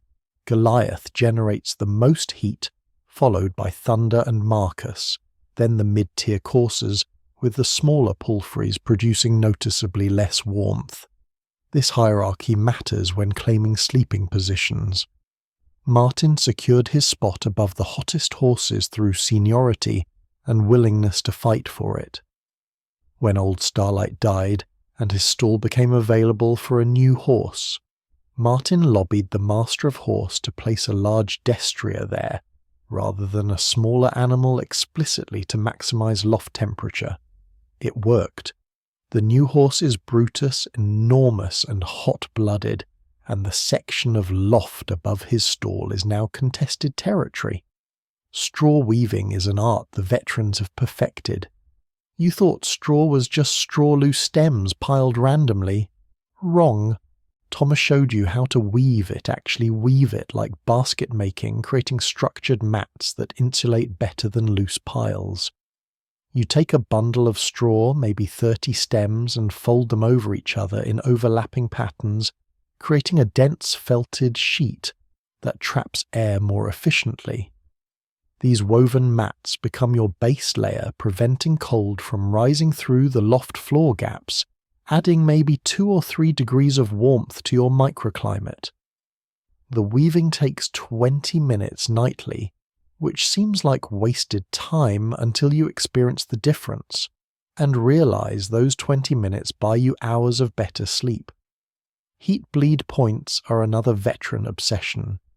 There are specific places where castle heat escapes into the stable through shared walls or proximity to chimneys, and knowing these locations lets you optimize your sleeping position by inches rather than feet. The back corner where Martin sleeps shares a wall with the castle kitchen. That wall, while still stone and still cold, is fractionally warmer than other walls, because the kitchen's fires burn almost continuously, and some heat conducts through. It's not much, maybe the wall is 35 degrees instead of 30, but that 5-degree difference prevents your body heat from draining quite so fast when you lean against it. There's a chimney chase running through the stable's back wall, carrying smoke from a fireplace in the Lord's chambers, upward and out. The chase itself is stone, but it's warm stone, genuinely warm, and the section of a loft floor near it is the most valuable sleeping real estate in the entire stable. Martin guards this territory jealously. He's positioned his nest so his feet press against the section of floor above the chimney chase, claiming that warm feet are the key to warm everything. You felt that floor section, it's noticeably warmer, almost pleasant, and you understand why Martin would fight to keep it. Clothing layering has an optimal sequence that new boys get wrong. You initially wore all your layers simultaneously thinking more is better, but you were wrong. Peter explained inner linen layer always absorbs sweat, then wool tunic, then you wait, see how cold it gets, how much you're working. If you're moving, distributing hay, working hard, you don't add more layers because you'll sweat, and sweating is death. Only when you're settling into your nest, entering pure rest mode, do you add the outer wool layer and any additional wraps. The body heat you've generated from work gets trapped by the outer layers and keeps you warmer longer. The veterans also know to change position periodically through the night. You thought sleeping still conserved warmth, but Martin corrected this. Still sleeping means cold spots develop where your body contacts the straw, where heat has drained away and created cold zones.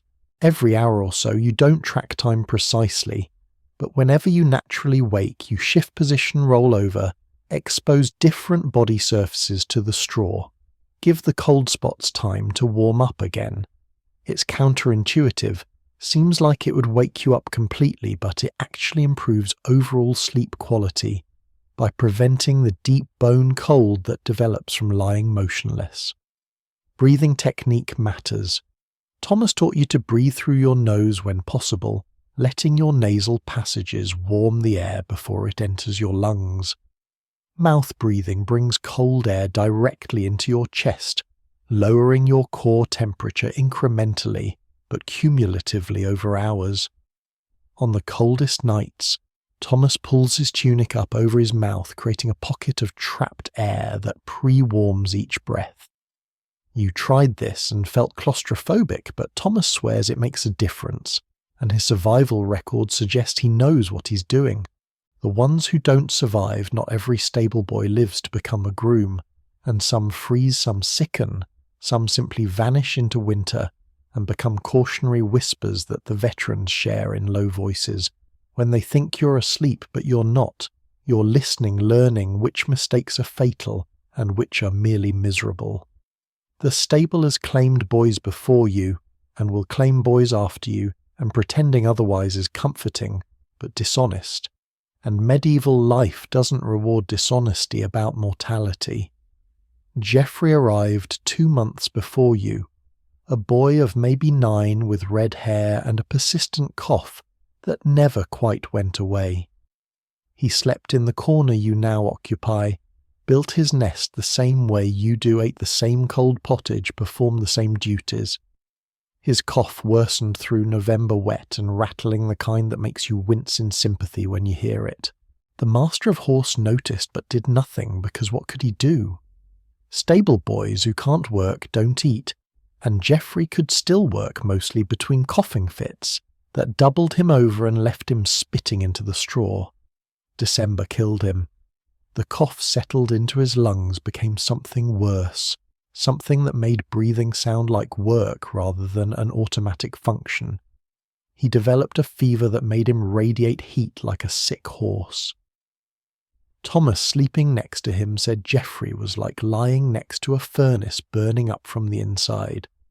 Then the fever broke and Geoffrey became cold, colder than the ambient air should make anyone, his body losing the ability to generate warmth. He died on a Thursday morning, just failed to wake up, and the master of horse had his body removed before the other horses could smell death and panic. Nobody grieved publicly.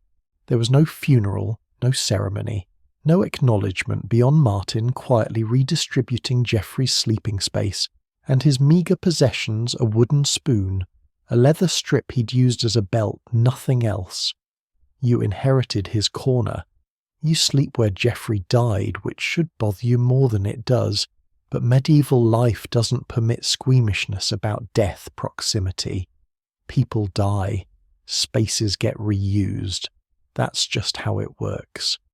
William was before Geoffrey, according to Thomas, who's been here longest and remembers things nobody else witnessed. William didn't die of sickness. He froze. Literally froze during a January cold snap that made this year's winter look mild. Thomas tells it matter-of-factly. William was small, maybe 8 years old, too young really for stable work, but his family needed the position. He couldn't generate enough body heat to keep warm, couldn't eat enough to fuel his metabolism, couldn't compete with bigger boys for the warmer sleeping spots, One morning he was stiff in his nest, frost on his eyelashes, dead of simple cold. The master of horse adjusted hiring practices after William. Now he only takes boys 9 or older, preferably with some meat on them, bodies capable of surviving winter. It's practical rather than compassionate, a calculation about which investments are likely to survive long enough to provide return. You meet the minimum requirements barely, which is why you're here and alive rather than somewhere else and potentially dead. Some boys just vanish. Edmund apparently worked in the stable for 6 months 2 years ago, then disappeared one night and never returned. Ran away, probably decided that whatever waited outside the castle walls was preferable to one more night in the frozen loft. Nobody knows what happened to him. Maybe he made it home to his family. Maybe he froze in a ditch. Maybe he found work elsewhere. The uncertainty haunts you more than the confirmed deaths, because at least the dead boys have defined endings. The vanished ones exist in probability space simultaneously alive and dead until proven otherwise. The sick ones are worse to witness. You're watching Peter develop the same cough Geoffrey had, not as bad yet, but similar, that wet, productive sound that suggests lungs filling with fluid. Peter knows. You can see it in his eyes when he coughs. The flash of fear quickly suppressed because acknowledging fear doesn't help. He's trying all the folk remedies, eating raw garlic, sleeping with heated stones against his chest, drinking the disgusting herbal tea the cook occasionally sends down. Maybe it'll work. Maybe he'll survive where Geoffrey didn't. Or maybe in 2 months you'll inherit Peter's sleeping spot the same way you inherited Geoffrey's. Historians debate medieval childhood mortality rates, argue about what percentage of children survive to adulthood, construct statistical models from parish records and aristocratic genealogies. From your perspective, sleeping in a stable where multiple boys have died in recent memory, the statistics are personal rather than academic. The mortality rate in this specific location for this specific population is high enough that you're constantly aware of it, constantly performing the mental calculation. Will I be next? The veterans have survival guilt, though they'd never call it that. Martin gets quiet when Geoffrey's name comes up, stares at his hands, changes the subject. Thomas mentioned once that he could have given William his extra wool wrap. Maybe it would have helped. Maybe William would still be alive. Peter snapped at him that William was doomed regardless, too small and weak to survive stable life, and keeping him alive would have just prolonged his suffering. The conversation ended there awkward and unresolved, because there's no good answer to the question of who deserves to survive and who doesn't. Community and brotherhood shared suffering forges bonds stronger than family, and the boy who wakes you for your shift, who shares his dog, who wordlessly shifts position to give you the warmer sleeping spot when you're shaking too hard to sleep, becomes your brother in ways that transcend blood relation and approach something more fundamental about human connection under duress. You didn't choose these boys. They didn't choose you. You were thrown together by circumstance and poverty, and the arbitrary decisions of adults who control your lives, but what grows between you is real, and possibly the only thing keeping any of you alive. Martin isn't kind exactly. He's gruff sometimes, quick to cuff you on the head when you make mistakes, but he's also the one who showed you how to weave straw into insulating mats, who gave you his extra wool wrap during the coldest week of January, when your lips turned blue and you couldn't stop your teeth from chattering. He didn't make a production of it, just tossed the wrap at you with a muttered, "Don't die, you're finally getting useful," but the gesture meant everything. The wrap was his, probably the most valuable thing he owned besides his shoes, and he gave it up temporarily because your survival mattered to him. Thomas shares food. Not always, not generously, but when he gets an extra portion, sometimes the kitchen servant takes pity and adds a bit more bread or an actual piece of meat, Thomas breaks it into 4 pieces and distributes them without being asked. It's automatic reflexive, the kind of sharing that happens in communities where everyone understands that today's surplus is tomorrow's deficit, and the wheel keeps turning. You've done the same on the rare occasions when you've had extra passing bread to Peter or Martin, maintaining the circulation of resources that keeps everyone marginally less hungry. Peter pulled you out of the way when Thunder kicked. You were standing too close to the horse's hindquarters, not paying attention, exhausted from another sleepless night, and Thunder, who's unpredictable and dangerous, kicked backward with enough force to shatter ribs or crack your skull. You didn't see it coming. Peter did. He grabbed your shoulder and yanked you sideways, putting himself partially in the danger zone, and Thunder's hoof missed you by inches. Peter didn't mention it afterward, didn't expect thanks, just went back to mucking stalls like saving your life was casual and unremarkable. You've saved them too in smaller ways. You woke Martin one night when his breathing sounded wrong, laboured and wheezing, possibly the start of the lung sickness that killed Geoffrey. Martin was angry at being woken, swore at you, but then admitted his chest hurt and maybe you were right to alert him. He rested the next day, actually rested instead of working through it, and the breathing problem resolved before becoming critical. He never thanked you directly, but the next night he gave you the spot closest to the chimney chase, a wordless acknowledgement of debt. The midnight shift rotation only works because you trust each other. When it's your turn to wake Peter for his shift, you know he'll actually get up, won't pretend to be asleep, and force you to do 2 shifts consecutively. When Peter wakes Thomas, same trust. When Thomas wakes Martin, same. The system depends on mutual reliability, on everyone doing their part, even when they're exhausted and cold and desperate to stay in their warm nests. One person breaking the trust collapses. The entire structure leaves everyone more vulnerable, so nobody breaks it. You've developed a wordless communication system based on gestures and grunts and shared experience. Martin tilts his head toward a horse, and you know he's asking if you've noticed the animal's limp. Thomas touches his chest and grimaces, and you know his cough is worse today. Peter jerks his thumb toward the door, and you know the master of horses approaching time to look busy and competent. You don't need elaborate conversation. You're living in such close proximity, sharing such similar experiences that minimal communication conveys maximum information. The boys know things about you that nobody else knows that you'd never voluntarily share. They know you cry sometimes in your sleep.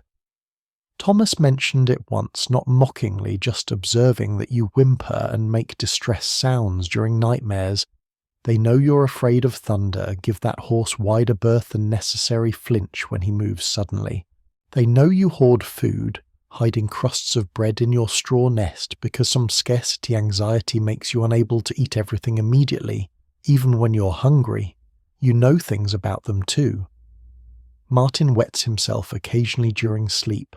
Not often, maybe once a month, probably from cold affecting his bladder control. Nobody mentions it. You all pretend not to notice the damp straw, the smell Martin's mortification. Thomas talks in his sleep full conversations with people who aren't there, sometimes crying for his mother, who's probably dead or at least unreachable. Peter has scars on his back, thin lines that suggest whipping a past he never discusses and you never ask about. The bond isn't sentimental. You're not pretending to be knights on noble quests or brothers in some romantic sense. You're 4 cold, hungry, frightened boys doing whatever it takes to survive, and the fact that survival requires cooperation makes you cooperate. But within that pragmatic framework, something genuine exists, call it brotherhood or solidarity, or just mutual recognition of shared humanity. When Peter's cough worsens and he looks scared, truly scared in a way he tries to hide, you all silently adjust your behaviour, giving him larger food portions, letting him sleep in the warmest spots, taking on extra work so he can rest. Morning comes anyway. Dawn light through stable slats means you survived another night, and survival, not comfort, is the only victory stableboys measure, the only metric that matters when you're living this close to the edge, where the difference between waking up and not waking up is sometimes just a few degrees of temperature, or a slightly stronger immune system, or pure arbitrary luck that you can't control or predict. You open your eyes to grey pre-dawn light filtering through the ventilation slits, cutting the darkness into geometric shapes, and the first thought is relief. You're alive. You made it. Another night crossed off the endless calendar of nights you must survive to have any chance of a future. The waking process is gradual.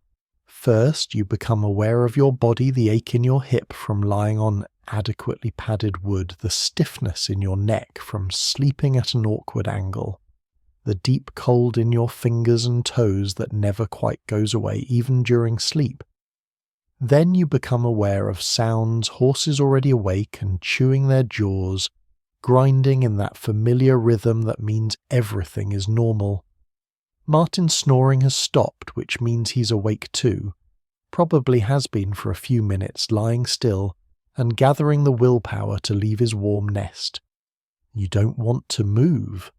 Every morning is the same negotiation between the part of your brain that knows you must get up and the part that insists staying in your straw nest is the only rational choice. The nest is warm, well warmer than the surrounding air, which is the best you can hope for. Your body heat has spent all night radiating into the straw, creating a microclimate that's almost tolerable.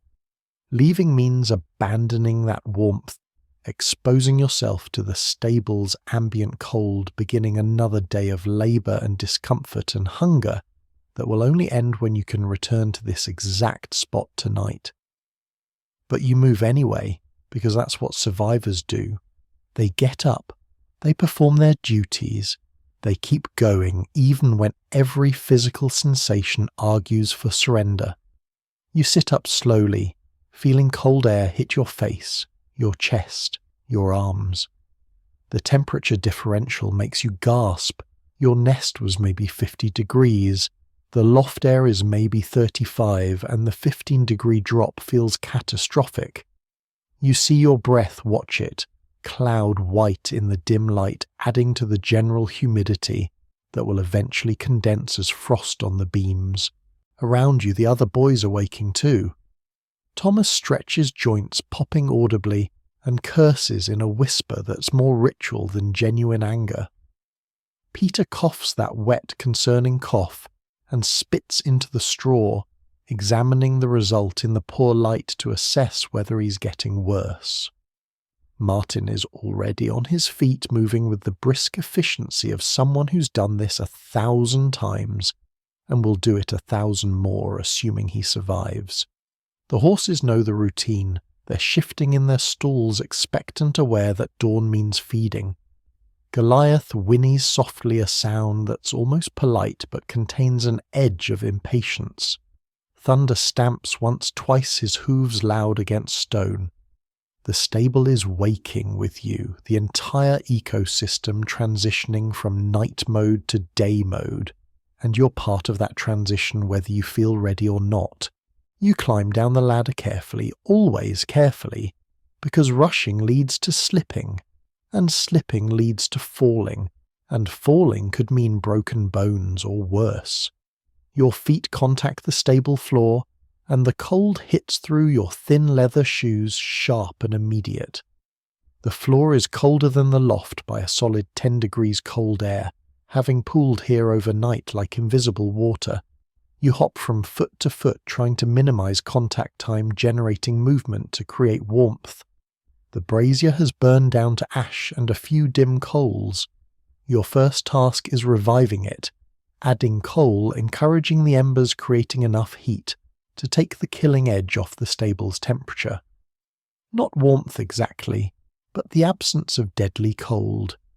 You work mechanically, hands moving through familiar motions while your brain remains half asleep, floating in that liminal space between rest and full consciousness. Feeding comes next. 12 horses, 12 portions of hay, the same task you performed last night, and will perform again tonight and tomorrow night and every night until you're promoted, or you die, or you run away. The repetition should be soul-crushing, but instead it's oddly comforting, predictable, manageable, a structure you can navigate even when exhausted. You know which horses get extra, which ones bite, which one's gentle. You know exactly how much hay fills the feeding racks, how long distribution takes, which stalls are easiest to access. The horses eat gratefully, their large heads buried in hay tails swishing contentedly. They don't know they're valuable, don't understand their own worth, or the fact that they're better fed and better housed than most humans in the castle. They just know food arrives, warmth exists, life continues. There's something enviable in their simplicity, their lack of existential anxiety about the future. They live entirely in the present moment, responding to immediate stimuli, hunger, cold, comfort, without the human burden of anticipating tomorrow's suffering. Light increases gradually, the grey pre-dawn brightening to actual morning. You can see more clearly now the frost on the beams, confirming that yes, it was another brutally cold night. The ice crystals on the interior walls, proving that shelter is a relative concept. Your breath still visible, still clouding, still adding moisture to air that will freeze again tonight when temperatures drop. You survived. That's the victory. Not thriving, not comfortable, barely even okay by any reasonable standard, but alive, functional, capable of facing another day. The day stretches ahead with its familiar rhythms, mucking stalls, grooming horses, hauling water, the endless cycle of tasks that keep the stable functioning and the animals healthy. Your body aches, your fingers are numb, your stomach growls with hunger that won't be fully satisfied by whatever meagre breakfast eventually arrives.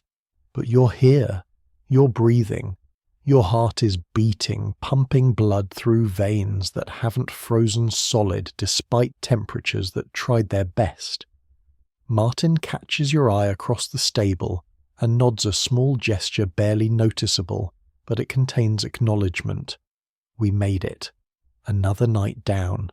The unspoken count continues in all your heads. How many more nights until spring? How many more until promotion?